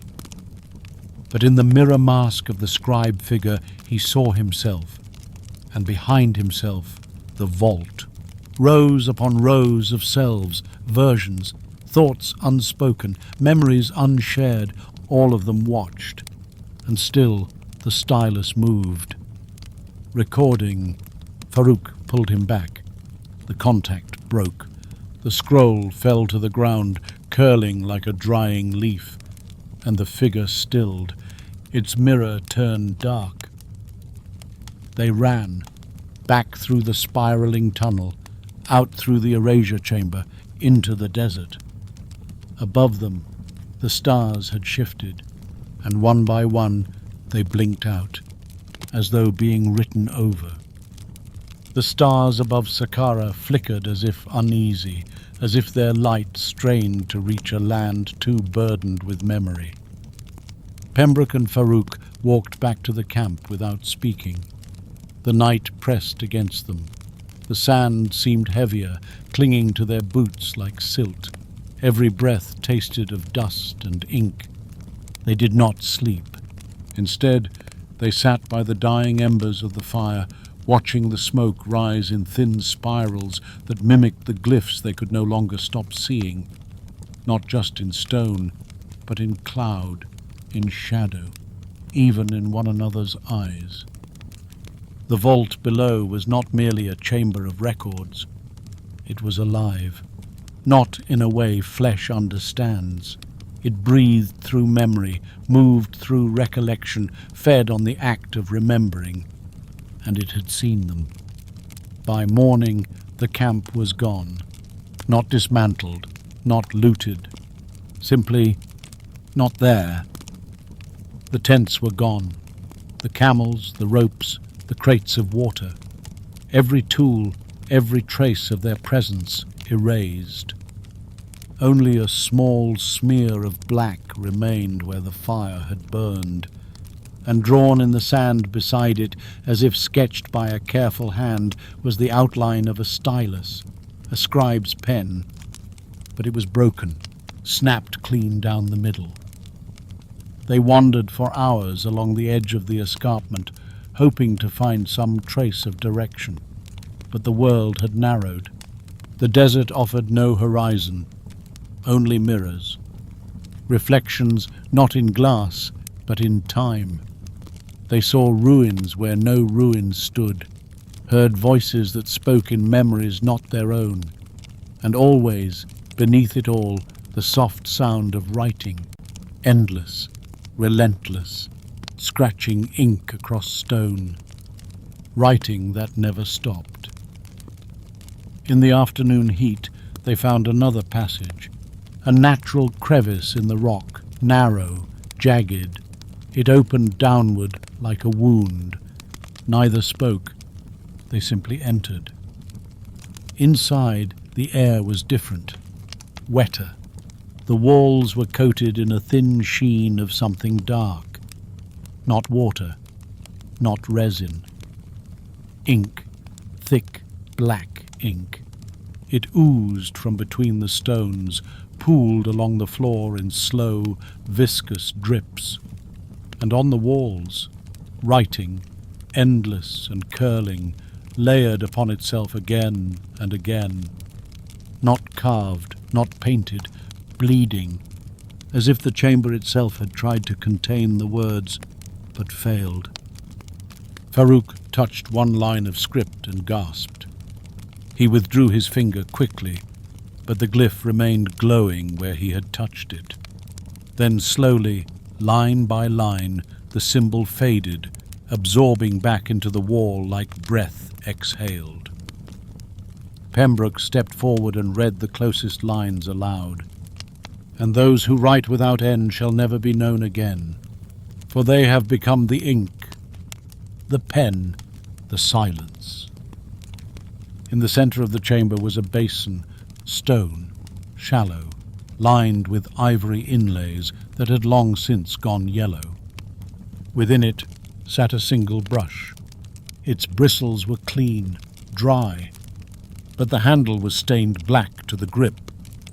Above the basin, a single glyph hovered, not carved, not floating, simply there, burning into the air like smoke. A hand holding an eye. Farouk whispered, "This is the ink from before language, the kind the first scribe used, before there were words." "And this," Pembroke said, reaching toward the brush, "is how the eye wrote the world." He paused, then added, "Or perhaps rewrote it." He didn't pick up the brush, but as his fingers neared it, a ripple passed through the ink on the walls. All around them, the writing began to change, slowly, line by line. Names vanished, symbols shifted, and in their place, new lines formed, lines that bore their shape, their movement, their thoughts, their futures. Pembroke stepped back. "It's not recording what has happened," he said. "It's writing what will." Farouk stared. "The eye isn't memory," he whispered. "It's prophecy." Suddenly, the brush twitched, just once, then again. Then it rose from the basin, hung mid-air, and turned, slowly, to face them. Neither man moved. They waited, and the brush dipped into the basin. Though dry, it came away wet, and it began to write, not on walls, not on scrolls, but on air, on nothing. Symbols burned across the space in front of them, impossible to read, impossible to forget. And they formed a single word. Sesh, scribe. Then the chamber began to fill, not with ink, not with smoke, with light. And within the light, shadows moved, tall, robed, faceless. They stood behind the brush, behind the glyphs, watching. The original scribes, the ones who had written the names of gods, the ones who had sealed the names of men. And one stepped forward. He held no face, only an eye. The figure stood motionless beneath the burning glyphs, not quite shadow, not quite light. It had no face, no body in the sense of flesh or form. Instead, it suggested a figure, robes shifting like ink poured into water, hands that flickered in and out of view, and where its face should have been, only the soft radiance of an open eye. The eye did not blink, it did not gaze. It read. Alistair Pembroke stood rooted, torch flickering in one trembling hand, the other still outstretched toward the writing brush suspended in air. Behind him, Farouk whispered an old prayer, not to a god of light or judgment, but to silence itself. The walls around them no longer shimmered with ink. They pulsed with memory, not theirs, not yet, but waiting. Potential, history not written, but decided. And in the center of the chamber, the eye opened wider. The figure spoke. Its voice was not sound. It was a knowing. You have come beyond forgetting. You have stepped into the library of the West. You seek names, but names seek you. The glyphs, hovering in the air, began to spin, slow and deliberate, as if aligning into meaning. They formed a new shape, a tree without roots, its branches tangled and reaching in all directions. Along each branch, more eyes opened. Each one mirrored Pembroke's own reflection back at him. Each was slightly wrong. One blinked slower, one wept ink, one was blind, and one watched him back. Farouk stepped forward, unwrapping the scroll they had carried since the first vault. "We wish to leave," he said aloud, "to forget." The eye turned toward him. "Then you must offer what cannot be returned." Farouk hesitated. Pembroke knew what the figure meant. A name, not a word, a truth, a memory, and once offered, it would not vanish. It would be kept. Pembroke reached into his satchel and pulled free a photograph. A faded portrait of his mother, taken long ago under the eaves of the Pembroke estate's rose garden. Her smile, always slightly sad, her hair caught mid-motion by the wind. He stared at it for a long time, then stepped forward and dropped it into the basin of ink. The photo dissolved like paper in fire, vanishing without ash, without smoke. The eye closed, just for a moment. The chamber shifted. The air folded in on itself. And when it unfolded again, the figure was gone. Only a soft imprint remained. The shape of the eye burned faintly into the stone floor. The glyphs above them faded, but one remained, carved now into the far wall where once there had been none. Pembroke stepped closer. It read, "Here stands the librarian of the West, scribe of the nameless, he who binds memory in silence." They stood there for a long time, then turned and walked out of the chamber of ink. Back beneath the stars, Sakara breathed again. The wind had changed. The dunes no longer shimmered with script. The whispers had gone. And yet, somewhere in the deep, the ink still stirred. The brush still hovered. The vaults still turned their pages. Later that night, Pembroke sat by the embers of a new fire. He opened his journal and found the pages blank, not erased, but ready. The ink pot at his side was full again, though he had not refilled it. He reached for his pen. Farouk said nothing. There was nothing left to ask. As the moon climbed above the desert, Pembroke wrote the words slowly, without fear. The eye does not judge. It remembers, it watches, and it waits. The morning sun broke gently over the plateau, casting long, pale beams across the silent stones of Saqqara. The shadows stretched toward the west, the land of the dead, the land of endings. In ancient times, every Egyptian tomb had faced westward into the realm of dusk, where the sun died and was reborn. It was said the gods themselves walked west when their time ended. Now, Pembroke understood why. Westward was not merely a direction, it was remembrance. Farouk had not spoken since they left the Chamber of Ink.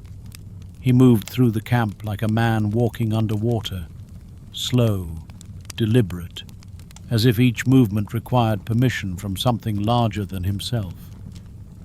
Pembroke, too, felt changed. He no longer heard the whispers in the sand.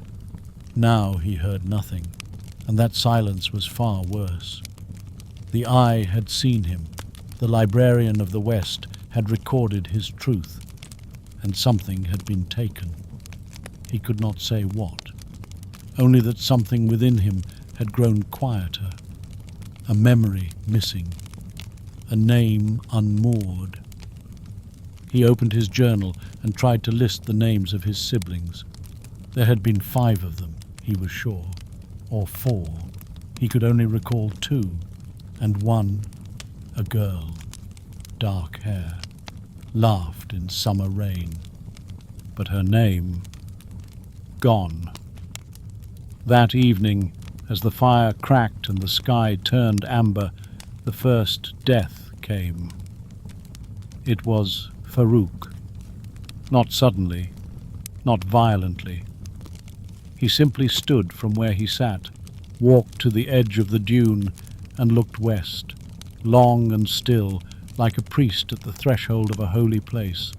Then he turned to Pembroke and smiled, a real smile, the first in days. "There is peace in being forgotten," he said. Then he collapsed. Pembroke ran to him. His pulse was faint. His lips moved. But he was not speaking. He was writing. His finger pressed into the sand, drew lines that curved and coiled. Symbols Pembroke now understood too well. The spiral, the stylus, the closed eye, and finally Farouk's own name.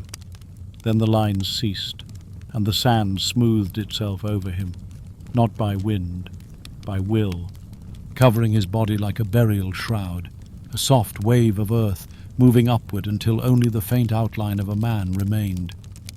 And when Pembroke looked again, even that was gone.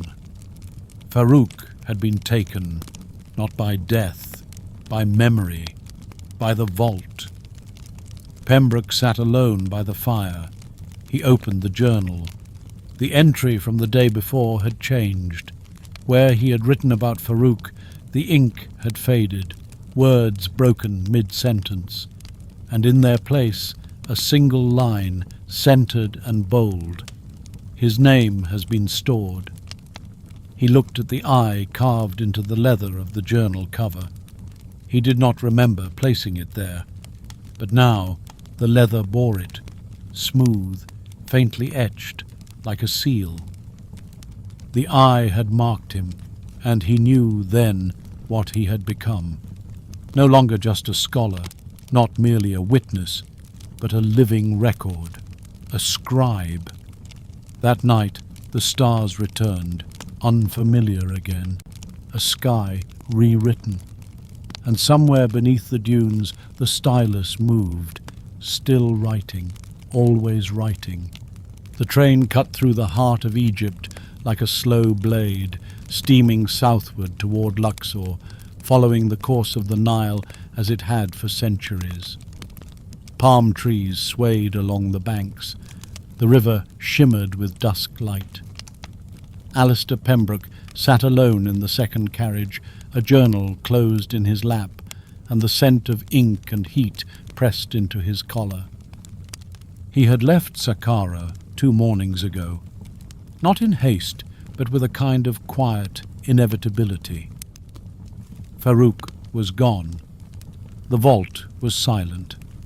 The eye no longer showed itself in the dunes, but Pembroke had seen it written in other places, in the corner of his dreams, in the steam curling across his tea, in the way shadows shaped themselves on the ground as he walked. The eye did not need a tomb anymore. It travelled with him. It lived in him. Luxor shimmered at sunset, its domes and pylons and sugarcane fields glowing in copper and green. Tourists moved through the station, German travellers with cameras, British couples in safari jackets.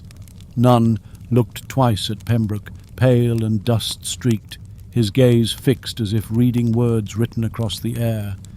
He did not come for comfort. He came for confirmation. Because in Luxor lay the tombs of those who had once ruled the Nile, not just with power, but with words. Here, deep in the Valley of the Kings, the pharaohs had buried not just their bodies, but their hopes, inscribed across limestone walls, hidden in ceilings of stars, painted in the language of eternity. If anyone had stood where Pembroke now stood, if anyone had encountered the eye before, their stories would be here. He travelled by boat down the Nile the next morning, the river quiet, soft as silk beneath the hull. The oars dipped and rose in rhythm, and reeds waved from the bank like readers turning pages. At the mortuary temple of Setiwa, he stepped alone into the cool hush of painted stone. The guards let him pass without question. Scholars still came here sometimes to trace the fine reliefs of the Abydos king list, a long, meticulous record of pharaohs etched in neat succession. Pembroke stared at it for a long time. But it was not the names that held his attention. It was the space. A single place on the wall where no name was carved, not erased, not damaged, simply left blank. He had read about it in old journals, a curiosity, a missing entry. Some said it was a forgotten king, others a heretic. Pembroke stepped close, and in the silence of that room he pressed his hand to the stone. The blank place was warm, like skin, and for a moment he saw not absence, but depth, a space holding a name too full to be carved, a name that could not be spoken, only stored. He whispered, "Kentimentu," and the walls shivered. That night he visited the temple of Hatshepsut at Deir el-Bahari. The cliffs loomed over the monument like petrified waves, the night wind soft as it moved through the columns. He stood alone in the central court, watching the moon rise above the pylons, and he heard it again, scratching, faint, barely audible. He followed it through a side corridor, one rarely shown to tourists, a passage worn smooth by time where the paintings had faded into ghostly shapes. There, in a corner niche, he found the carving, not large, not meant to be seen. The figure of a scribe, kneeling, not a priest, not a king, no offering, only the eye, drawn not with reverence, but with urgency, and beneath it the simplest of inscriptions. He saw, he wrote, he remembered. Then he was remembered. Pembroke sat down on the stone floor and opened his journal. There was a new page, one he had not written. At the top, a sketch of the eye. Below it, names, dozens of them, some ancient, some not yet born. And at the very bottom, in a different hand, his own, Alistair Pembroke. He closed the book and wept, not in sorrow, but in understanding. He had not come to Egypt to uncover the past. He had come to be preserved. Luxor woke with heat, the kind that settled into every stone and stirred even the shadows into stillness. In the narrow alleys behind the bazaar, where the scent of spices mingled with incense smoke and old tobacco, Alistair Pembroke wandered with slow steps. He wasn't seeking artifacts, not anymore. He was following the writing, not on walls, but in people, the way they looked at the ground before speaking, or how they paused before naming things, in the twist of a shopkeeper's ring, in the rhythm of a prayer, half whispered under breath. The eye was here. It had always been here, watching, listening, remembering. He passed a stall hung with amulets and beads, many shaped like ankhs, eyes, scarabs, common symbols sold more for charm than belief. But one piece stopped him. It was a scarab, no larger than a coin, carved in jet-black stone that gleamed with impossible depth. It sat alone in a shallow wooden dish. No price, no label, no match. Its surface bore no image, only a spiral, deliberate, precise, the mark of the eye. The shopkeeper, an old woman with silver hair braided under a dark scarf, emerged silently from the shadows. "You feel it," she said. Her English was old-fashioned, worn by time, but still elegant. "I see what it is," Pembroke said. She shook her head. "You only see its shape. You haven't felt its weight." She lifted the scarab gently and placed it in his palm. Instantly, the heat of Luxor fell away. The world grew quiet, and Pembroke stood for a single breath in a place of stone and starlight, a chamber without walls, without ceiling. Scrolls floated like birds overhead, names swirled through the air like ash, and at the center, a scarab, vast and black, etched with a spiral that pulsed in rhythm with his heart. It turned to him and spoke in silence. "You carry the record now. The pen is your breath. Every moment you recall becomes a sentence. Every silence becomes a seal." Then the vision faded. The bazaar returned, the noise, the heat. But the scarab remained in his hand, impossibly heavy for something so small. The shopkeeper nodded. "It's yours now. You're already part of it." Pembroke hesitated. "What is it?" She looked at him, her eyes dark and calm. "It's the key to the room you've already entered."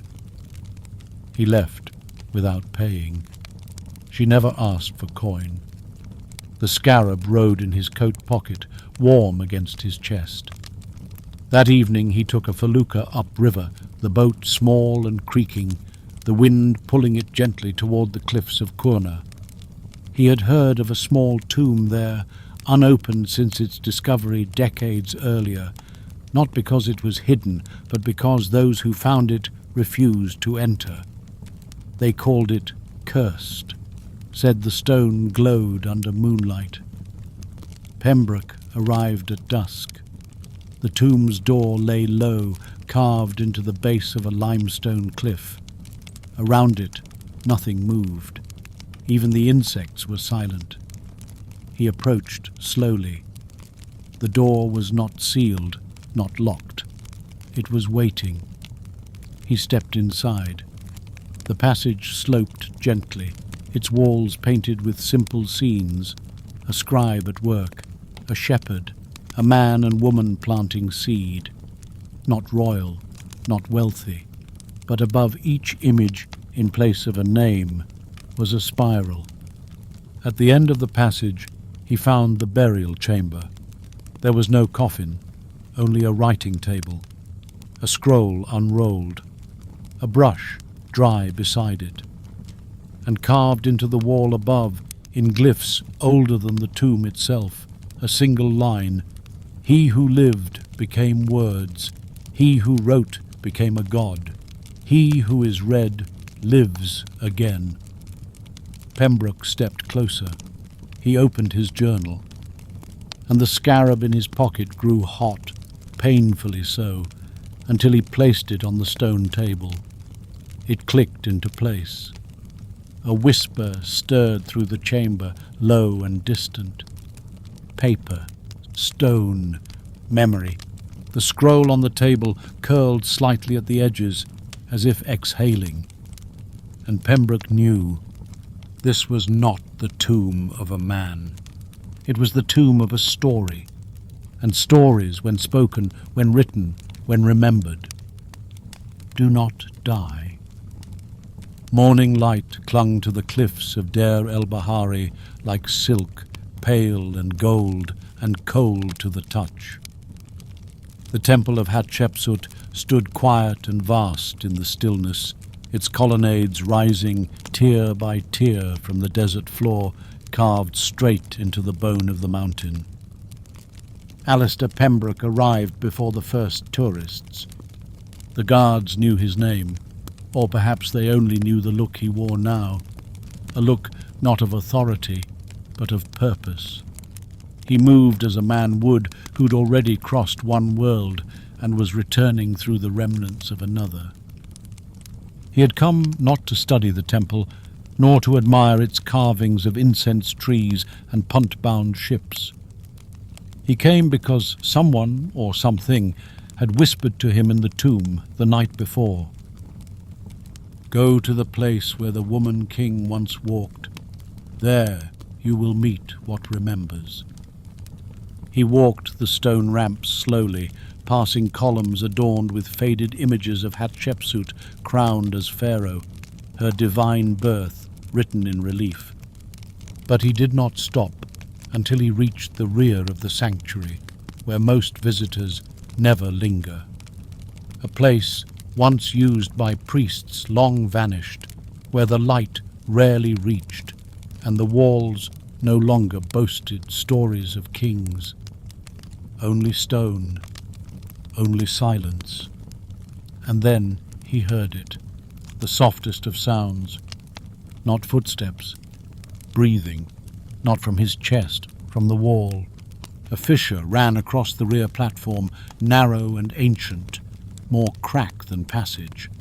A crevice between two cut stones, as if something once sealed had been imperfectly shut. Pembroke stepped close.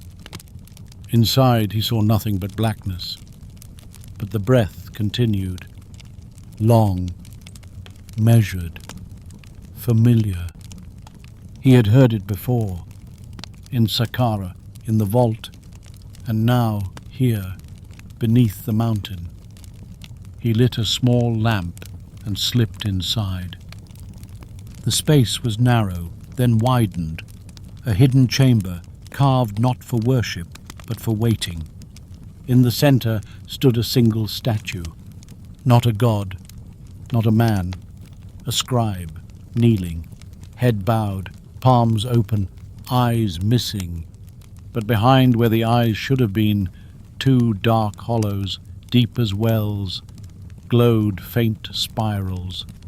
The eye again, watching, even without sight. At the base of the statue, words were carved not in hieroglyphs, but in flowing script that twisted as one read it. Coptic, Aramaic, Greek, all of them, none of them. Pembroke read aloud. He walks with no shadow. He writes with no ink. He is the jinn who remembers the gods, even they forget. He is not prayed to. He is not worshipped. He is only seen. And once you see him, you will never be unseen. A gust of wind blew through the chamber, though there were no windows, and in that wind a shape began to form, not solid, not smoke, a presence, tall, narrow, robed in something darker than shadow. Its head was obscured. Its hands bore fingers too long, too thin, and where its face should have been, only swirling text. Lines of script looping endlessly across empty space. The jinn of memory, the desert's archivist, the eye's emissary. It did not move. But Pembroke knew it was aware of him. It tilted its head slightly, like a question mark. And a single phrase filled the space between them. "What will you offer to be forgotten?" Pembroke didn't speak. He reached into his satchel and withdrew his notebook, the one he'd carried since his arrival. He opened it slowly and stared at the pages, filled with names, sketches, maps, thoughts, his life. He tore out the first page, folded it, and placed it at the feet of the scribe statue. The jinn bowed once, impossibly slow, and vanished. The light dimmed. The statue's eyes flickered once, then darkened. Outside, the cliffs stood unchanged. The tourists came and went, but Pembroke now walked lighter, not freer, but edited, and he understood every encounter with the eye had cost him something, not blood, not sanity, but memory. Each gift made space for the eye to write more, and soon there would be no pages left. The road from Luxor narrowed into wilderness, where the Nile's green fringes gave way to a horizonless spread of ochre stone and empty light. Alistair Pembroke rode atop a quiet camel led by a young man who never gave his name. The boy had found him outside the tomb of Ramose, as the sun was rising behind Karnak's broken pylons. He spoke only once. "You seek the valley with no tombs, it does not forget." Then they began to walk. The journey took 3 days. They passed no travellers, no villagers, only the skeletal remains of ruined watchposts, carved stones half swallowed by the dust. No maps marked their path. Pembroke no longer referred to his compass. The eye had been guiding him since before Saqqara. He simply followed, and on the third night, beneath stars that shifted too slowly to belong to this age, they reached it. The Forgotten Valley. It opened like a wound between the cliffs, a long, sunken stretch of earth hidden behind jagged ridges. No cartouche marked its walls, no glyphs adorned its entry. The only sign was the stillness, not silence. Stillness, as if the very air had stopped. The boy refused to follow. He handed Pembroke a satchel with a single torch and a water skin, then turned and walked away without a word. Pembroke entered alone. The valley narrowed with every step. The walls grew higher, more twisted, more deliberate, not shaped by wind, shaped by intent. Twice he passed half-buried statues, no heads, no inscriptions, hands raised in gestures of surrender, not kings, not gods, witnesses. By midday, he found the marker. A black obelisk no taller than his chest, worn smooth by time. At its base, a depression in the earth, like a footprint pressed into stone. And carved into the obelisk, only 3 glyphs, a spiral, a closed eye, and beneath them, a blank cartouche. Waiting. He stood before it for a long time. The wind did not blow, the light did not change, and the air smelled faintly of ink. He stepped forward, and the ground gave way. He fell not with violence, but with gravity's slow hand, sliding down a slope of sand into a chamber hidden beneath the valley floor. The torch flared, the dust settled, and he saw books, thousands, stacked in impossible rows, not papyrus, not stone, books bound in cloth, in hide, in bark, some still wet with ink, some breathing. He reached for one, its cover marked with a spiral, opened it, and read the title, Alistair Pembroke. He turned the pages. They were blank. Then, as he touched the center, words began to form. Lines from his journals, phrases he had never written but once thought, memories he had forgotten, dreams he had not dreamed yet. And at the bottom of the final page, written into the world by the eye of the scribe, entry sealed, not to be erased. Then the shelves around him shivered. A soft sound rose, the fluttering of thousands of turning pages. And from the far end of the library came a figure, a tall one, cloaked in silence, its limbs too long, its feet not touching the ground. It passed the shelves without disturbing the dust. In its hand it held a scroll sealed in black wax. On its face, the cartouche with his name, unwritten, waiting. The figure stopped before him and extended the scroll. Not a gift, a contract. He took it, and as his fingers closed around it, the spiral on the obelisk above ground burned itself into the stone forever. The cartouche remained empty, but in the ink of the valley below his name was written, not with sound, not with voice, but with presence. And the eye blinked once. Beneath the forgotten valley, in that hidden library of the unwritten, Alistair Pembroke stood holding the black-sealed scroll. The figure who had given it to him was gone now, vanished as quietly as it had come, leaving behind no footprints, no trace of air disturbed. Only the scroll remained. He dared not open it, not yet. It pulsed faintly in his hand, not with heat, but with intention, as though the very words sealed inside were waiting to be read, or perhaps to read him.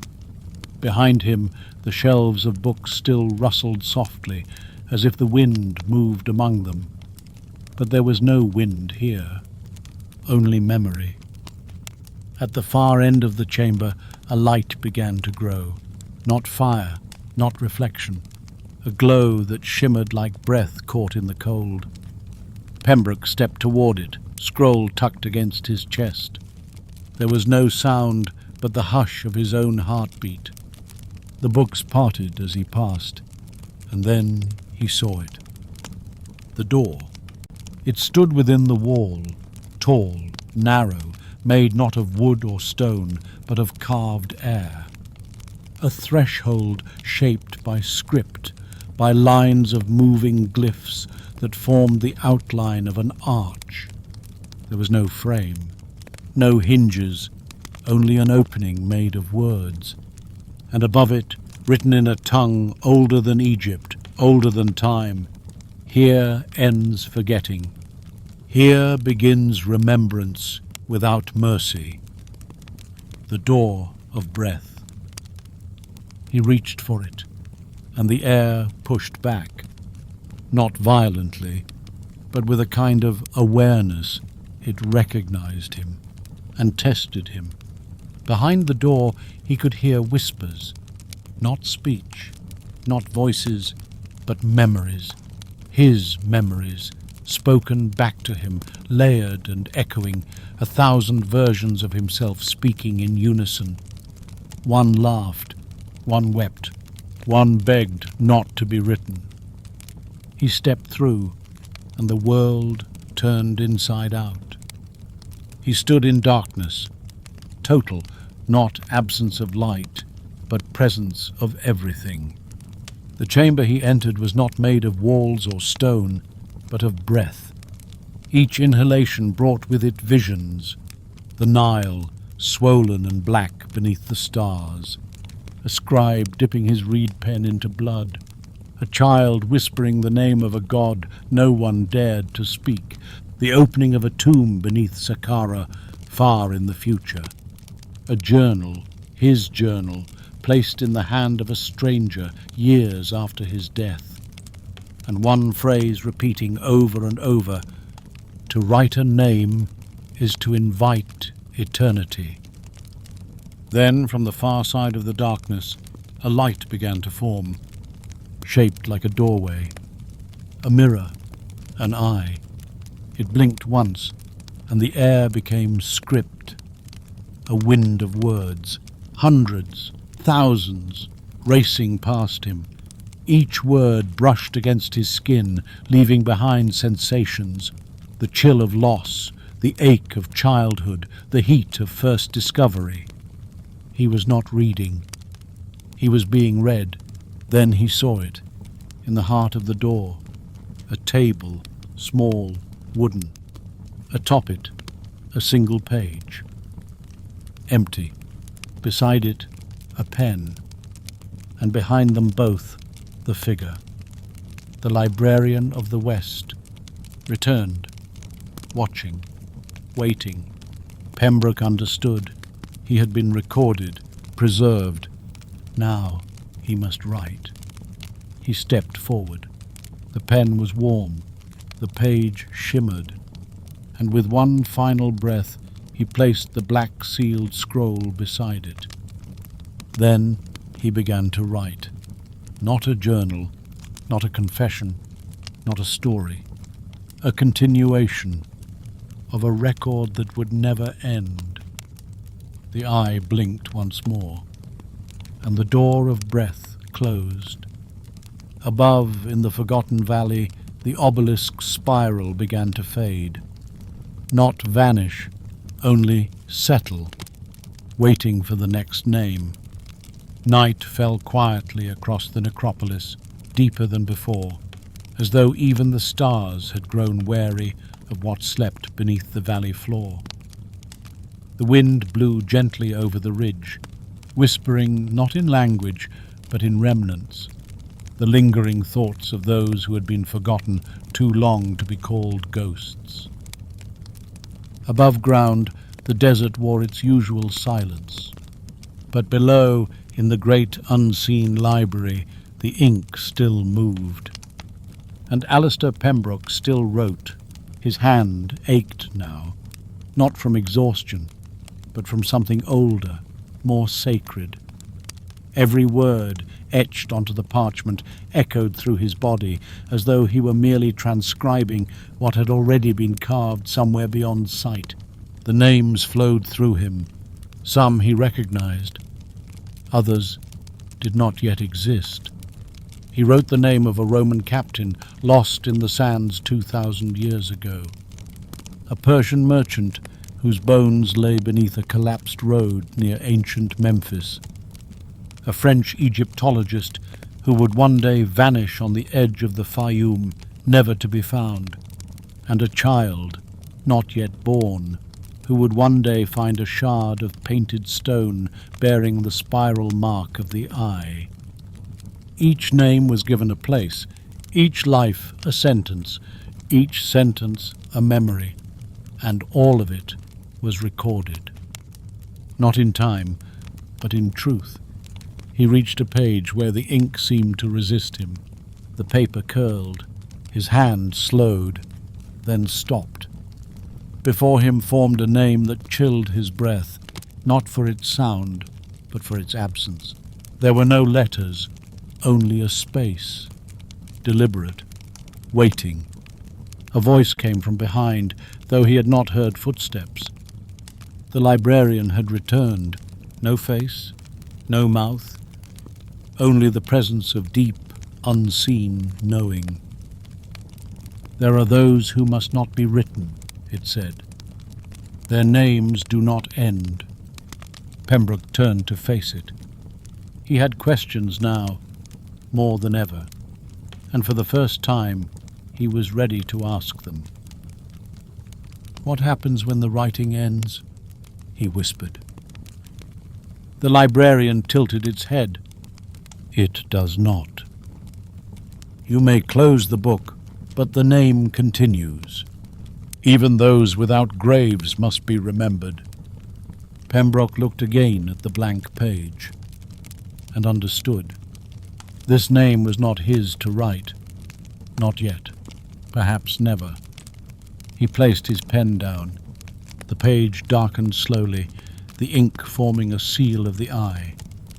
It closed and did not reopen. The librarian stepped back, and as it faded, Pembroke felt the weight lift from the room, not entirely, but just enough. He was not done. But he had reached a pause, the first in a very long time.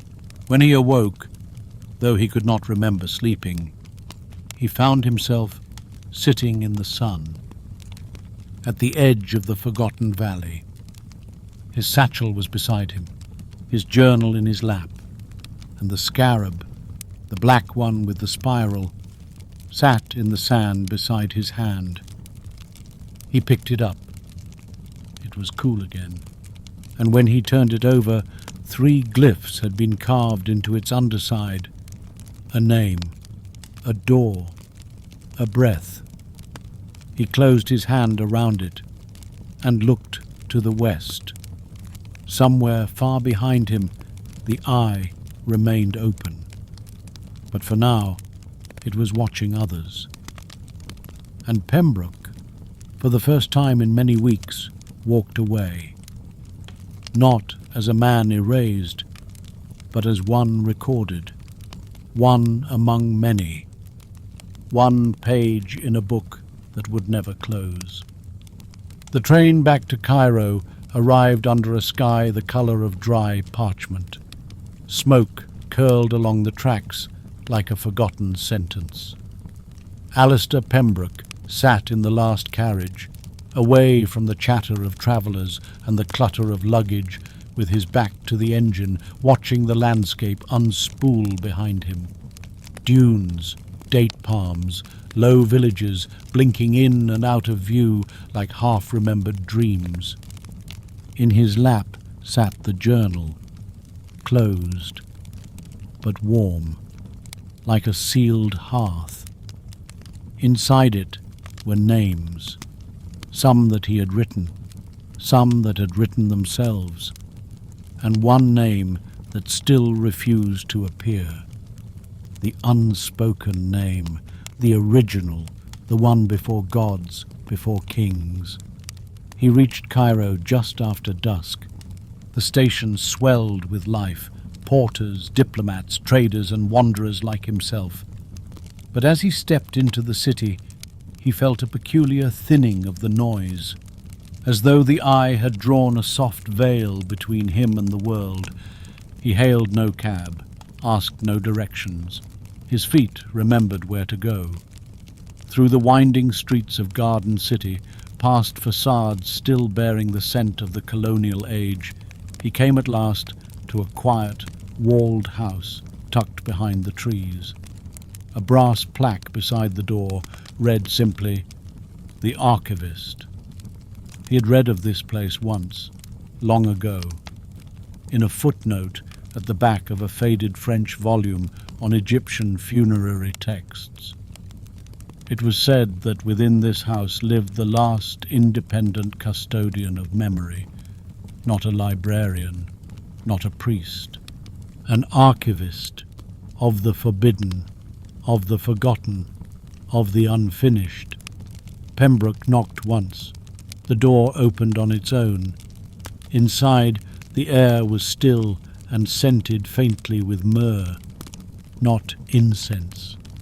Actual myrrh, ground fresh and suspended in the air like dust. The entry hall was narrow, lined with unmarked shelves. Some held papyrus scrolls, others journals, ledgers, even cassette tapes and digital files printed on transparent acetate. Memory had many forms. At the far end, a woman stood by a desk, older than she looked, younger than she should have been. Her dress was simple, her eyes dark, unreadable. "You've come far," she said. Her voice had no accent. It was the sound of every language before it was born. "I've come to give you something," Pembroke replied. He placed the journal on the desk, and beside it the black scarab. The woman did not touch them. She only read them, not by opening the book, but by listening to its presence. "Do you know what you are now?" she asked. "A page," he answered. "No, not anymore. A page is silent. You are still speaking." She turned and gestured to the room behind her. A tall chamber hidden from the street, its walls lined with shelves that spiraled upward instead of out. Each shelf held a single item. Some were stones, some were bones, some were names carved into air. "You've passed through the door of breath," she said. "Few return with themselves intact." "I'm not intact," Pembroke replied. "No," she said. "You are something else." She lifted the scarab, turned it once, then placed it onto a small pedestal of granite marked with the same spiral symbol. The moment it touched the stone, the room shifted. Not in space, in time.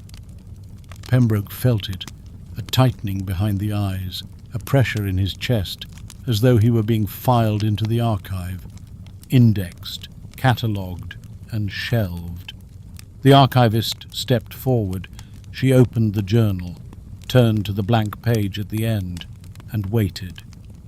"It hasn't written itself yet," Pembroke said. "It's not supposed to," she answered. "This one you write with silence." He nodded, closed his eyes, and breathed. When he opened them, the page was no longer blank, just 4 lines. He descended through memory. He returned with silence. He bore the weight of names, and now he is not forgotten. The archivist smiled, and for the first time Pembroke saw her fully. She bore the I, but not as a symbol, as inheritance. "You've done what the first scribes could not," she said. "You returned." Pembroke turned to leave. At the threshold he paused. "Is this the end of it?" he asked. The archivist looked toward the shelf, where the scarab pulsed softly. "No," she said. "This was only the writing of your beginning." The night in Cairo was different now, not just quiet, but settled, like parchment pressed under glass. Alistair Pembroke stepped into the lamplight of the empty street beyond the archivist's house and felt the weight of the city ease upon him. He no longer felt hunted by memory. He felt shaped by it. The book was no longer in his hand, the scarab no longer in his pocket, the eye no longer something to be glimpsed in the dunes or dreamed of in sleep. It was with him now, always, not as a vision, not as a curse, but as a duty. He was no longer a scholar. He was no longer just a man. He was the last of something ancient and the first of something new. He returned to the hotel where he'd first arrived weeks earlier, a small, aging structure near the Ezbekiya Gardens, the kind of place where explorers once drafted field reports and penned letters by oil lamp. The clerk looked up with polite surprise. "Room 203, the young man said. "I thought you'd gone missing, sir." "I did," Pembroke replied softly, "but I've returned." In the room, he unpacked nothing. There was little left to carry. The few items in his satchel seemed to belong to another life. Field notes, a broken compass, an ink-dried pen. He placed them on the table one by one, then sat by the window. Outside, Cairo pulsed gently, a living city with its own memory, its own breath. Minarets caught the moonlight. A street vendor lit a lantern. The sound of the Nile, far off, folded into the night air like an echo too old to name. He retrieved a final page from his coat, not from the journal, from the scroll sealed in black wax, the one given to him in the forgotten valley which he had never dared open. Now the seal had cracked, not torn, cracked, as though time itself had opened it. He unrolled it carefully. The page was blank, at first. Then slowly, so slowly, ink rose from the parchment like fog lifting from stone. One word, then another, and then a line, written in the same hand that had inscribed his dreams, a hand he now recognized as his own. When the book is full, it will not close. When the last page is written, it becomes the first. Memory has no spine, only circles. He looked up at the window, and for the first time in his long journey he felt no need to understand. He felt no need to speak, or write, or recall, only to be. He rose, gathered the items from the table, and placed them gently into the desk drawer, the journal, the pen, the broken compass, and finally the page. He closed the drawer, locked it, and placed the key beneath the lamp. Then he left the room. He walked through the city until the call to prayer rose through the mist and the sun began to pull its gold across the Nile. He turned west, as the ancients once did, not to die, but to enter the record. Somewhere in a vault beneath Saqqara, a stylus lifted itself. It hovered above a scroll already full and began again to write, not on paper, not in stone, but in the space between names, and across the top of that scroll a line now read, "Alistair Pembroke, who remembered the world and let it remember him."